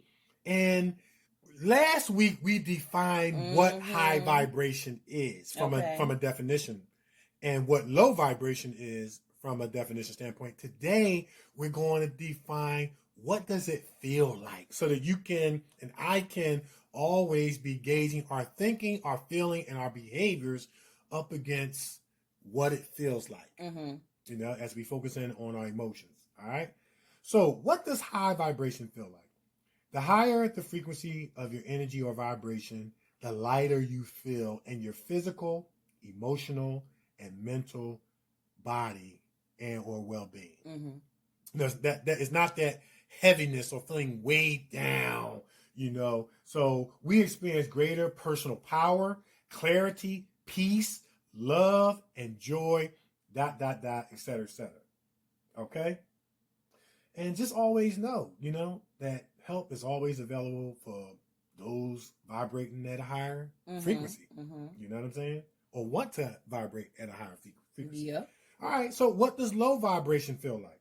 All living things have a vibration. And our vibration is our energetic frequency. So having a low vibration is connected to lowered energy. All right. Lower power, lower clarity, lack of peace, lack of love and joy, ... Oh, in other words, oppressive emotions. So how can you tell if you have a low vibration? Well, we're going to take a look to see if any of these emotions sound familiar. Now, of course, all of us have expressed every emotion to some degree. But we're more so talking about, is this a regular characteristic of who you are? So we're not talking about if you displayed this twice a week. We're talking about this is pretty much who you are out of 7 days, 7 days a week. You know what I'm saying? So we're talking about more times than not. All right? Anger. People that's always angry. Bitter, resentment, wrath, rage, revenge. You on crabs, yeah. You're on low vibration. Jealousy. Every time somebody get a blessing. And crabs tend to be carriers of this characteristic. Envy and jealousy, the two cousins, the green-eyed cousins. Jealousy. Every time somebody get a blessing, people you don't even know get a blessing. Jealous and envious of them. All right. We talked about the other one that we mentioned with anger, bitterness. Now, I don't want to minimize the trauma that people have been through, because if you've been, through trauma, raped, abused, molested, you have justified anger and bitterness. But we don't want you to stay there. Right. Because we don't want you to stay there. Right. But your anger and bitterness is justified because what they did to you was wrong, and it wasn't your fault. But we just talking about, there's just some people just angry and bitter characteristically at the world, at their lives. But the good news is you got the key to get up and get out and do and get something. You can change. You don't have to stay in that state. The bad news is the longer that you stay in the state, the more difficult it is to come out of it. Right. That's true. Right. That is true. 100%. Okay, then we got pessimism. Remember last week, Nick was talking about seeing life from a standpoint of a glass half full and not half empty. Do you see the life half full, or do you see it half empty? Well, they say if you see it half full, you're an optimistic person. If you see it half empty, then you're a pessimistic person, just negative. You just got to see the negative side, like these crabs, of everything. Everything. Then there's guilt. And keep in mind, there's guilt, and then there's false guilt. Okay? Real guilt is what you feel when you commit an infraction that deserves guilt. You steal something, conscious-wise, you should feel guilty. Right. If you don't, that's a deeper issue. Right. You know what I'm saying? And then there's false guilt. Blaming yourself for something that wasn't your fault. AKA That's my next point. I didn't even look at that. Blaming others. Yep. We got them, but I want to jump back to that guilt. Blaming yourself. That's when you take anger and turn it on yourself. It's called depression. It's something that you blamed yourself for that you didn't have to. Mm-hmm. You know, if you had a parent that wasn't there for you, that wasn't your fault. You didn't even ask to be born into the family you had. Right. You didn't ask for the mother, the father. You didn't ask to be here. You don't have to beat yourself and blame yourself. You can go ahead on and be a victor. You can go ahead on and be victorious. You can go ahead on and operate on a high vibration and stop being depressed and blame yourself for stuff that wasn't your fault. That's called depression. That's turning anger on yourself. Mm-hmm. But then we're going to talk about the other blame. We got people that just want to blame everybody else instead of taking responsibility for their behavior, for their actions, taking the power back, taking control over your life. We're not minimizing that you didn't have things done to you that wasn't fair, that wasn't right. Guess what? Join the club. We all had. Mm-hmm. But you got people that want to blame everybody else for the lack of things that's going on in them and their mind and their emotions and in their life. And guess what? There's freedom. Like we talked to Miss Carolyn Wilson. Mm-hmm. There's freedom in ownership of your life. Mm-hmm. There's freedom in acknowledgement. It's freedom in conquering what you confront. Yep, absolutely. And you know who the biggest person you're going to have to confront that's going to be the most difficult in life? Yourself. Mm-hmm. And if you can ever, and I can ever, get over that consistently, we're going to stay on that high vibration frequency more times than not. Don't mean you won't get down, but boy, your life is going to be represented by being on that high vibration only. That's all I got. High vibration only. That's it. Love it. That's what I'm talking about. That's exactly what I'm talking about right there. You heard. That was my shout out to comedian Edwin Douglas. You heard me first radio. Yo, yeah, y'all gotta check him out though. You gotta check out comedian Edwin Douglas on You Heard Me First Radio, man. That is so funny. Got some awesome guests going on over there, and you had an interview. I sure did. I posted it. It was a great interview. Yeah, It was real good. I posted it, and I'm looking forward to going back on the show next month. Yeah, it's gonna be good. He's doing his thing. Shout out to comedian Edwin Douglas. Mm-hmm. And the crew, Mr. Boudin Man and Uncle Ben. Uncle Ben holding it down over there in Texas. Yeah, man. Did Uncle Ben get arrested yet? We hope not. I don't know. I hope not. Yeah, I think he leaning towards it though. Yeah. I think he's on probation. We gotta keep him out of trouble. But it was funny. Mr. Boudin Man asked me how old I was. I said, an actress never tells her age.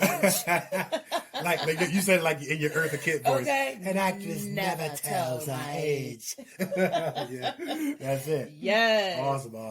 That's all I got. All right.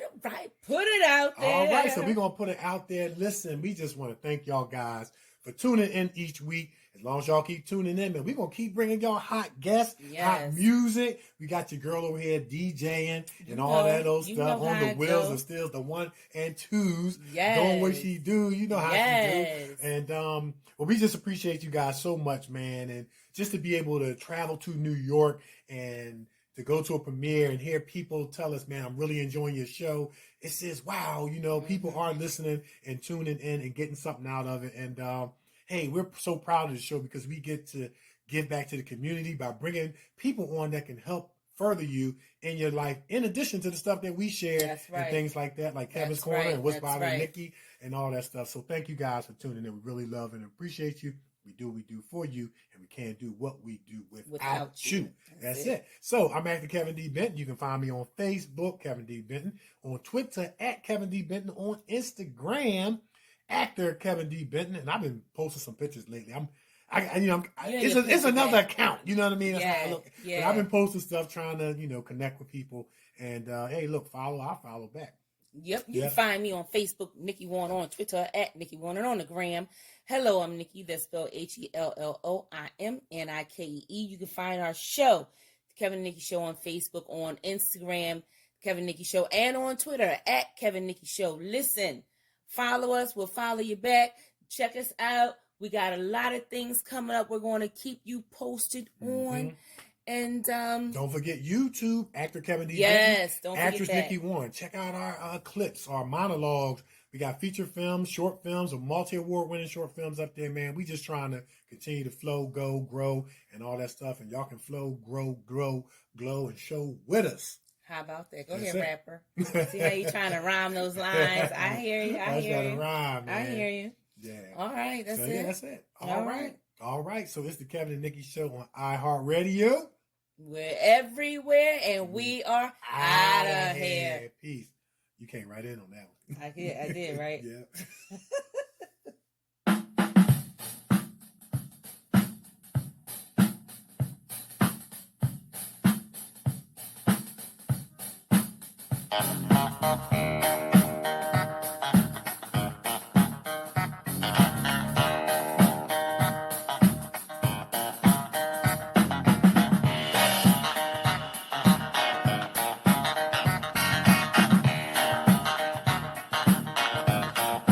Very superstitious,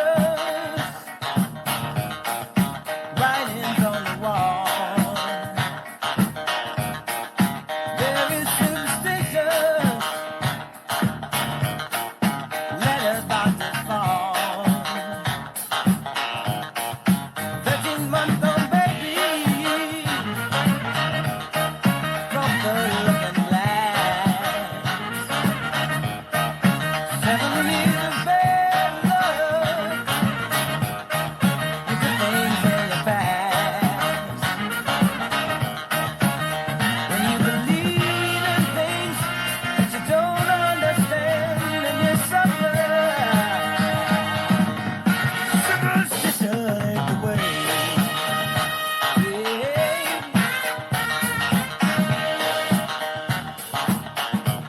Ooh, man, it's superstition. Wash your face and hands. Let me go the problem. Do all that you can. Keep me daydream. Keep me going strong. You don't want no saving. Sad is the song. When you believe in things you don't understand, you suffer.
have been listening to The Kevin and Nikee Show on iHeartRadio. This summer, enjoy a Plymouth Gin and Tonic. Just add tonic, ice and a slice of orange for the perfect cocktail every time. Plymouth Gin is distilled using a blend of 7 hand-selected botanicals, always staying true to Plymouth's original recipe. Plymouth Gin, since 1793. This summer, enjoy a Plymouth Gin and Tonic. Just add tonic, ice and a slice of orange for the perfect cocktail every time. Plymouth Gin is distilled using a blend of 7 hand-selected botanicals, always staying true to Plymouth's original recipe. Plymouth Gin, since 1793. Lucky Land Casino, asking people, what's the weirdest place you've gotten lucky? Lucky? In line at the deli, I guess? Aha, in my dentist's office. More than once, actually. Do I have to say? Yes, you do. In the car before my kids' PTA meeting. Really? Yes. Excuse me, what's the weirdest place you've gotten lucky? I never win and tell. Well, there you have it. You can get lucky anywhere, playing at LuckyLandSlots.com. Play for free right now. Are you feeling lucky? No purchase necessary. Void where prohibited by law. 18 plus. Terms and conditions apply. See website for details. Lucky Land Casino, asking people, what's the weirdest place you've gotten lucky? Lucky? In line at the deli, I guess? Aha, in my dentist's office.